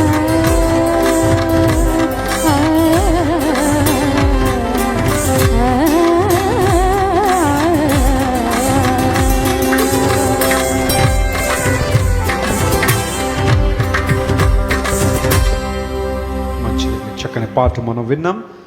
ఇంకెవరికైతే ప్రభు శరీరము రక్తము అందలేదో మీ కుడి చేయి చూపించండి ఒకసారి. Just rise your right hand. చూడండి, త్వరగా సంఘ పెద్దలు వస్తున్నప్పుడు పరిచారకులు త్వరగా తీసుకోండి. యేసుక్రీస్తు ప్రభువారు మన కోసం శిలువలో మరణించిన ఆ ప్రేమను మనందరం తలపోసుకుంటూ ప్రభువును స్తుతిద్దాం, ఆయన ఘనపరుద్దాం. ప్రభు అని యేసు తాను అప్పగించిన రాత్రి ఒక రొట్టెను తీసుకుని కృతజ్ఞతాస్తులు చెల్లించి ఇది మీ కొరకు విరవబడుతున్న శరీరం అని చెప్పాను. నన్ను జ్ఞాపకము చేసుకునేది నీ చేయడని ప్రభువు చెప్పారు. యేసు ప్రభువా, నీ కొందనాలు, మా కోసం నువ్వు విరిచిన నీ దేహాన్ని బట్టి నీకు స్తోత్రాలు. నీ దేహం మా కోసం విరవబడడం ద్వారా పరిశుద్ధ స్థలంలోనికి ప్రవేశాన్ని ఉచితంగా మీరు మాకు ఇచ్చారు. ప్రభువా, నువ్వు నలుగొట్టబడ్డం ద్వారా మాకు స్వస్థత కలిగిందని నీ వాక్యంలో రాయబడింది. మీరు మాకు ఇచ్చిన ఆధ్యాత్మికమైన క్షేమాన్ని బట్టి నీకు స్తోత్రాలు చెల్లిస్తూ యేసు నామం పేరట అడుగుచున్నాం తండ్రి, ఆమేన్. ప్రభు శరీరంలో పాలు పంపులు పొందండి. ఆ ప్రకారమే భోజనమైన పిమ్మటనక పాత్రను తీసుకుని, ఈ పాత్రను రక్తంలోని క్రొత్త నిబంధన నన్ను జ్ఞాపకం చేసుకుని దీన్ని చేయడని ప్రభువు చెప్పారు. యేసయ్యా, నీ కొందనాలు, మా కోసం కార్చిన అమూల్య రక్తాన్ని బట్టి నీకు స్తోత్రాలు. ఆ రక్తము ద్వారా మా ప్రతి పాపాన్ని, అపరాధాన్ని కడిగి నీ ప్రియబిడలుగా మమ్మల్ని చేసుకున్నారు. అందుని బట్టి నీకు వందనాలు. నీ రక్త ప్రభావంలో జీవించే కృప అనుదినము మీరు మాకు అనుగ్రహిస్తున్నందుకు నీకు వందనాలు. దేవుడు తన స్వరక్తం ఇచ్చి సంపాదించిన సంఘము అన్ని వాక్యంలో రాయబడిన రీతిగా నీ రక్తం ద్వారా మమ్మల్ని అందరినీ కొనుక్కున్నందుకు నీకు స్తోత్రాలు. యేసు నామం పేరట అడుగుచున్నాం తండ్రి. ప్రభు రక్తంలో పాలు పంపులు పొందండి. పరిశుద్ధుడా, నీ కొందనాలు. నీ బలను సమీపించే ఆధిక్యత మీరు మాకు ఇచ్చినందుకు నీకు స్తోత్రాలు. బలలో పాలు పొందిన మేమందరం ఒకే కుటుంబం అని గుర్తించి నీ రాజ్య విస్తరణలో వాడబడ్డానికి మీరే సహాయం చేయమని కోరుకుంటూ యేసు నామం పేరట అడుగుచున్నాం తండ్రి, ఆమేన్. అందరూ కూర్చోండి. ఒక 2 నిమిషాలు, 2 minutes. Please take your seats. I would like to call upon Sita garu to the stage. మన మధ్యలో మరి మన ప్రియులు, మనకు ఆప్తులు సీత గారు రావడం. Please come. గట్టిగా చప్పట్లు కొట్టి వారికి మన అభినందన తెలియచేద్దాం.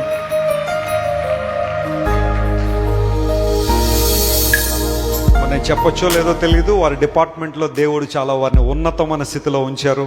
మరి వారి చేతుల్లో కొన్ని రాష్ట్రాలు ఉన్నాయని చెప్పడంలో నేను చాలా సంతోషిస్తున్నాను.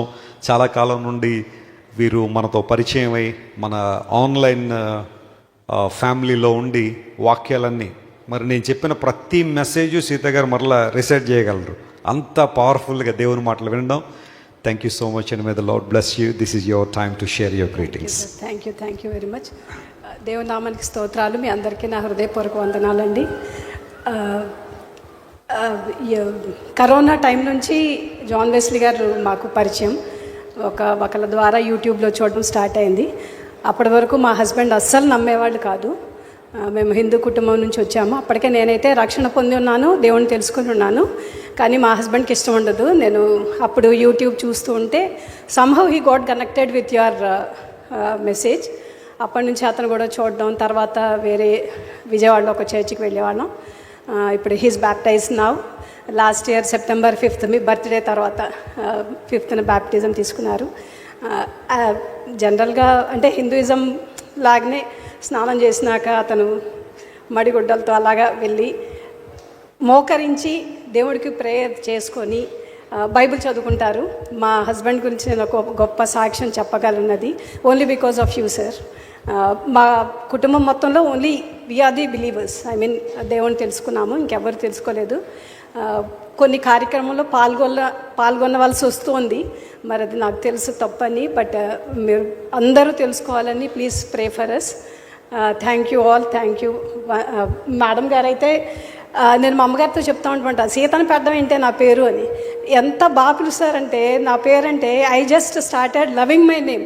సీత గారు అని మేడం గారు నాకైతే అంటే వీఆర్ వెరీ అన్ఫిట్ సార్.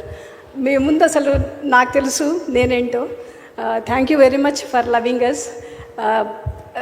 అంటే ఇంకా నేను మాటల్లో చెప్పలేను మిమ్మల్ని మేమెంత గౌరవిస్తామో, మిమ్మల్ని మేమెంత ప్రేమిస్తామో. మా పిల్లల కోసం ప్రేయర్ చేయండి. అది కావాలి ఇది కావాలని మేమైతే అడగము. దేవుడు ఎలా నడిపిస్తే మా పిల్లల్ని, మా అమ్మాయి బీటెక్ పాస్ అవుట్ 2025, మా అబ్బాయి ఇంకా బీటెక్ ఫైనల్ ఇయర్ చదువుతున్నాడు. మా పిల్లలు ఎలా అంటే మమ్మీ ఫోన్ చేసావంటే వాళ్ళ డాడీతో కొంచెం అటాచ్మెంట్ ఎక్కువ.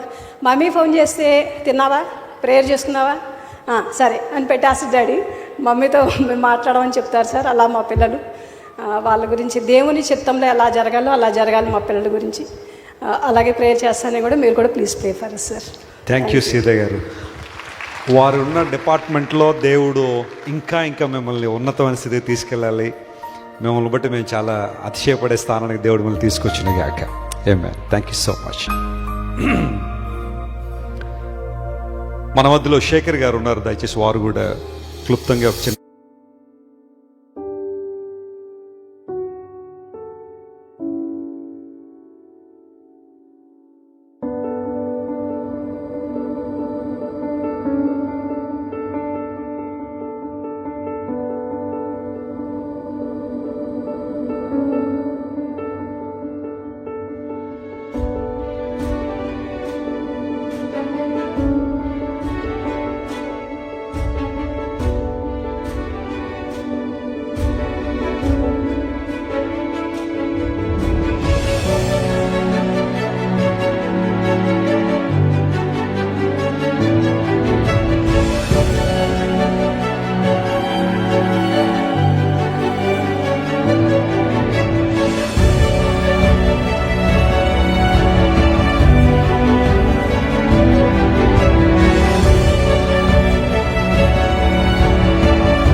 చెదరిపోని నీ ప్రేమే నా ఆధారం.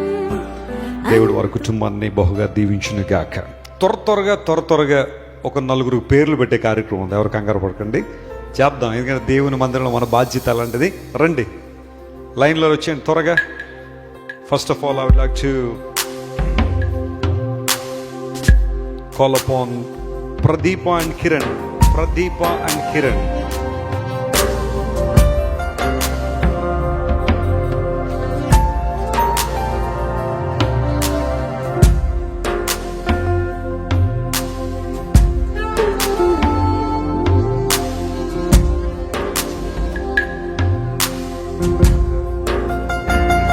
ప్రేమగల తండ్రి, ఈ చంటి బిడ్డను బట్టి నేను స్తుతిస్తున్నాము. మంచి ఆరోగ్యం, దీర్ఘాయువు ఇవ్వండి. ఉన్నతమైన స్థితిలో బిడ్డ నిలబెట్టండి. చిన్ననాటి నుండి కృపలో వర్ధిల్లడానికి సహాయం చేయండి. తల్లిదండ్రులు కూడా దీవించండి. ఘనత మహిమ నీకే చెల్లిస్తూ యేసు నామం పేరట అడిగి వేడుకొనిచున్నాం తండ్రి. పేరు పెట్టిన హలో కుమార పరిశుద్ధాత్మ ఈ కుమారుడికి స్టాన్లీ రియాన్ అనే పేరు పెడుతున్నామో. దేవుడు బిడ్డను దీవించి ఆశీర్వదించునుగా.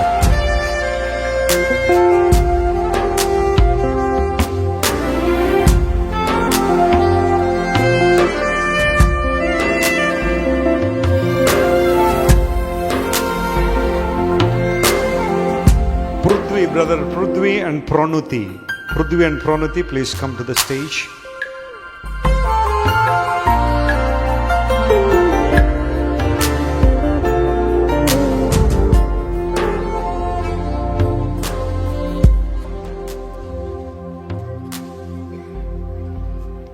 ప్రేమగల మా తండ్రి, ఈ చంటి బిడ్డని చేతిలో పెడుతున్నామో.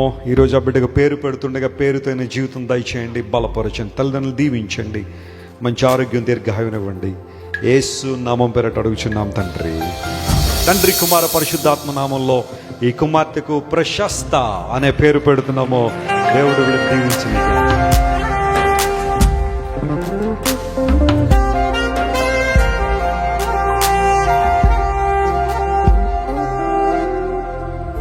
Brother Cecil and Anuhya. Brother Cecil and Anuhya, please come forward.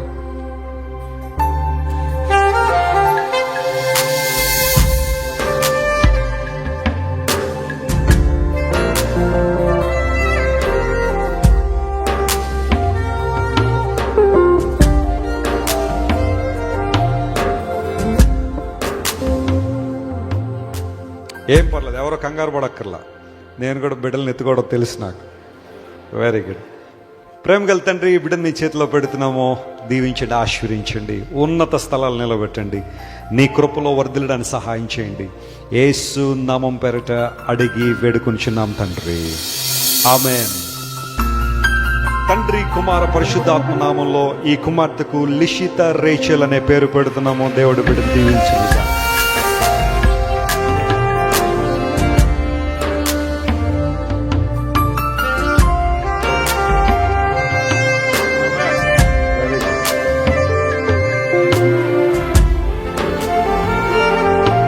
Brother Bhaskar and Mercy. Brother Bhaskar and Mercy.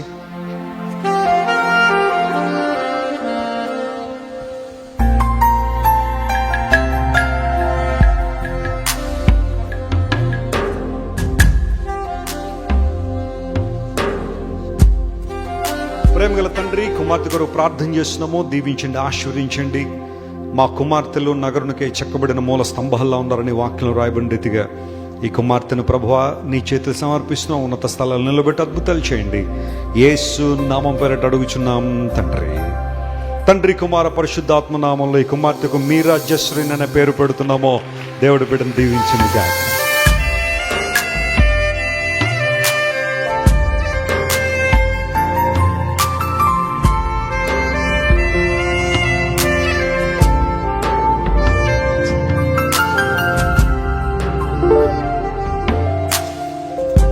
మనం ఎప్పుడైనా ఈ నేమింగ్ సెరమనీ ఒక మీటింగే పెట్టాలనిపిస్తుంది నాకు. స్పెషల్ మీటింగ్ ఒకటి. Sudheer Kumar and Bhanupriya, please come far.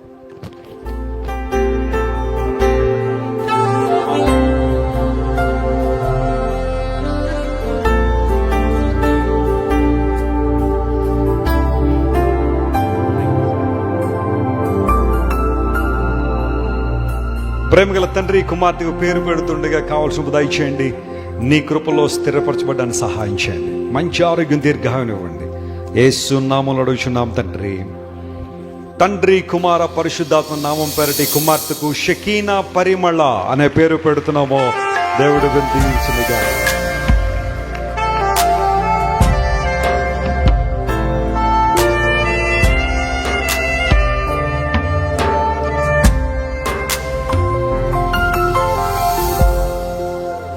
అయిపోయింది ఇంకా. Alright, praise the Lord. Such a joy కదండి, ఎంత ఆనందం. పిల్లలు మన మందిరంలో చేయబడుతున్న ప్రార్థనలో అనేక మంది భార్యాభర్తల పిల్లలు లేక వచ్చిన వారిని దేవుడు ఒక్కొక్కరిని జ్ఞాపకం చేసుకుని, ఫస్ట్ సర్వీస్లో ఒక అమ్మాయి సాక్ష్యం చెబుతా, అన్న బిడ్డలు లేక ఒక అవసరంతో దేవుని సందుకు వచ్చాం, దేవుడు మాకు చక్కని కుమారుని ఇచ్చాడని. వచ్చే ఆదివారం సాక్ష్యం చెప్పమన్నా. దేవుడు కార్యాలు జరుగుతున్నాయి, ఎవ్వరూ చింతపడొద్దు, వరి అవ్వద్దు. బిడ్డల కోసం ప్రార్థన చేస్తున్నారు, చేయండి. శుక్రవారం ప్రార్థనలో కూడా ఏకీవించండి. ప్రభు మీ ప్రార్థన వింటాడు. ఇప్పుడు నిలబడిన వాళ్ళందరూ కూడా ఒక సాక్ష్యమే. దేవుడు వారికి ఇచ్చిన బిడ్డలను బట్టి దేవుని స్తుతిస్తూ, మరి ఆ బిడ్డలు దేవునిలో ఎదగాలని, వర్ధిల్లాలని మనస్ఫూర్తిగా మీరందరూ ప్రార్థించండి. అందరూ లేచి నిలబడదాం. ముగింపు ప్రార్థన ఆశీర్వాదంతో సెలవు తీసుకుందాం. Shall we all stand together? అందరూ లేచి ముగింపు ప్రార్థన.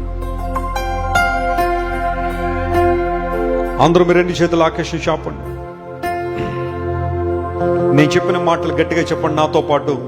నేను చెప్పిన తర్వాత వీటిని రిపీట్ చేయండి. యేసులో నాకు రక్షణ ఉంది, స్వస్థత ఉంది, విడుదల ఉంది, సమృద్ధి ఉంది, నిత్య జీవం ఉంది, అభిషేకం ఉంది, నా కుటుంబానికి భద్రత ఉంది, అన్ని విషయాల్లో క్షేమం ఉంది. అందరూ దేవుని స్తుతిద్దాం. ఎంతో ప్రేమించి నాకయ్యే తెంచి ప్రాణము అర్పించితివే, విలువైన రక్తం చిందించి నన్ను విమోచించితివే. ఎవ్రీబడీ. ఎంతో ప్రేమించి నాకయ్యే తెంచి ప్రాణము అర్పించితివే, విలువైన రక్తం చిందించి నన్ను విమోచించితివే. అందరూ చెప్తాం ఆరాధన, ఆరాధన,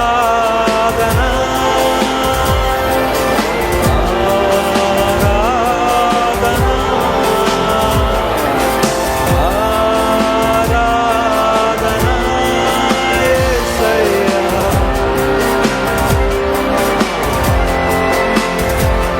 నా యేసు ప్రభునకే, ప్రియ యేసు ప్రభునకే, నా యేసు ప్రభునకే, ప్రియ యేసు ప్రభునకే. ప్రేమగల మా తండ్రి, గొప్ప దేవానికి వందనాలు. ఈ రెండు ఆరాధనలు ఇంతవరకు మీరు మాతో ఉండి, మాతో ముచ్చటించి, మా ఆరాధన స్వీకరించి ప్రభా, నీ సన్నిధిలో ఏమేమి ఉన్నాయో నేను సేవించే అనుభవం, నిజమైన సంతోషం, మా ప్రార్థనలు నీ సన్నిధికి చేరుతున్నాయనే ఆ మాట ద్వారా మా విశ్వాసాన్ని మీరు బలపరిచినందుకు నీకు స్తోత్రాలు.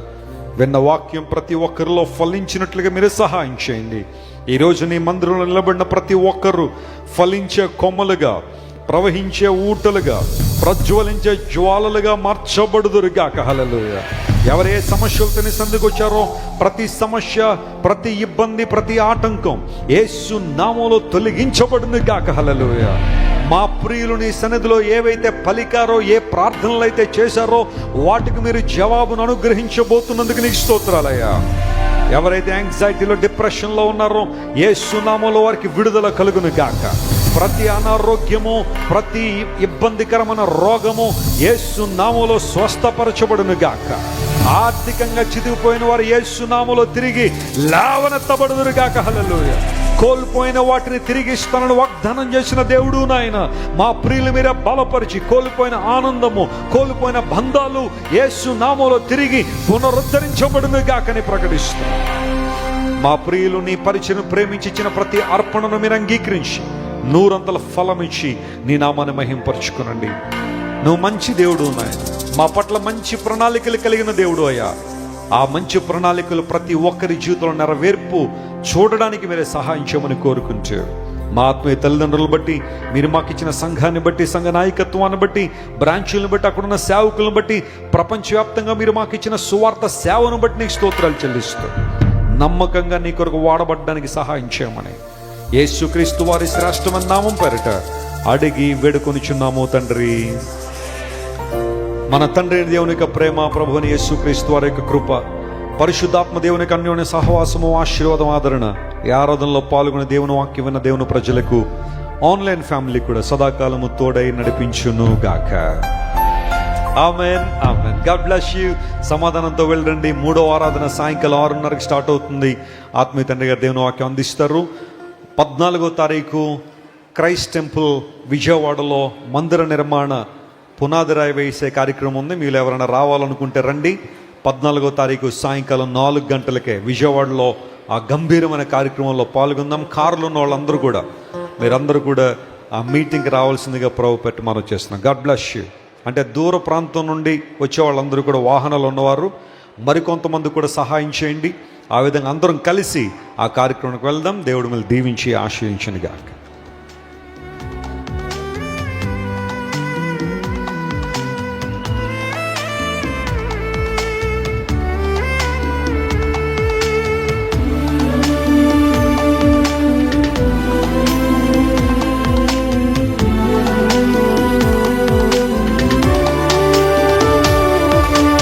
ఇదిగో దేవా నా జీవితం ఆపాదమస్తకం నీ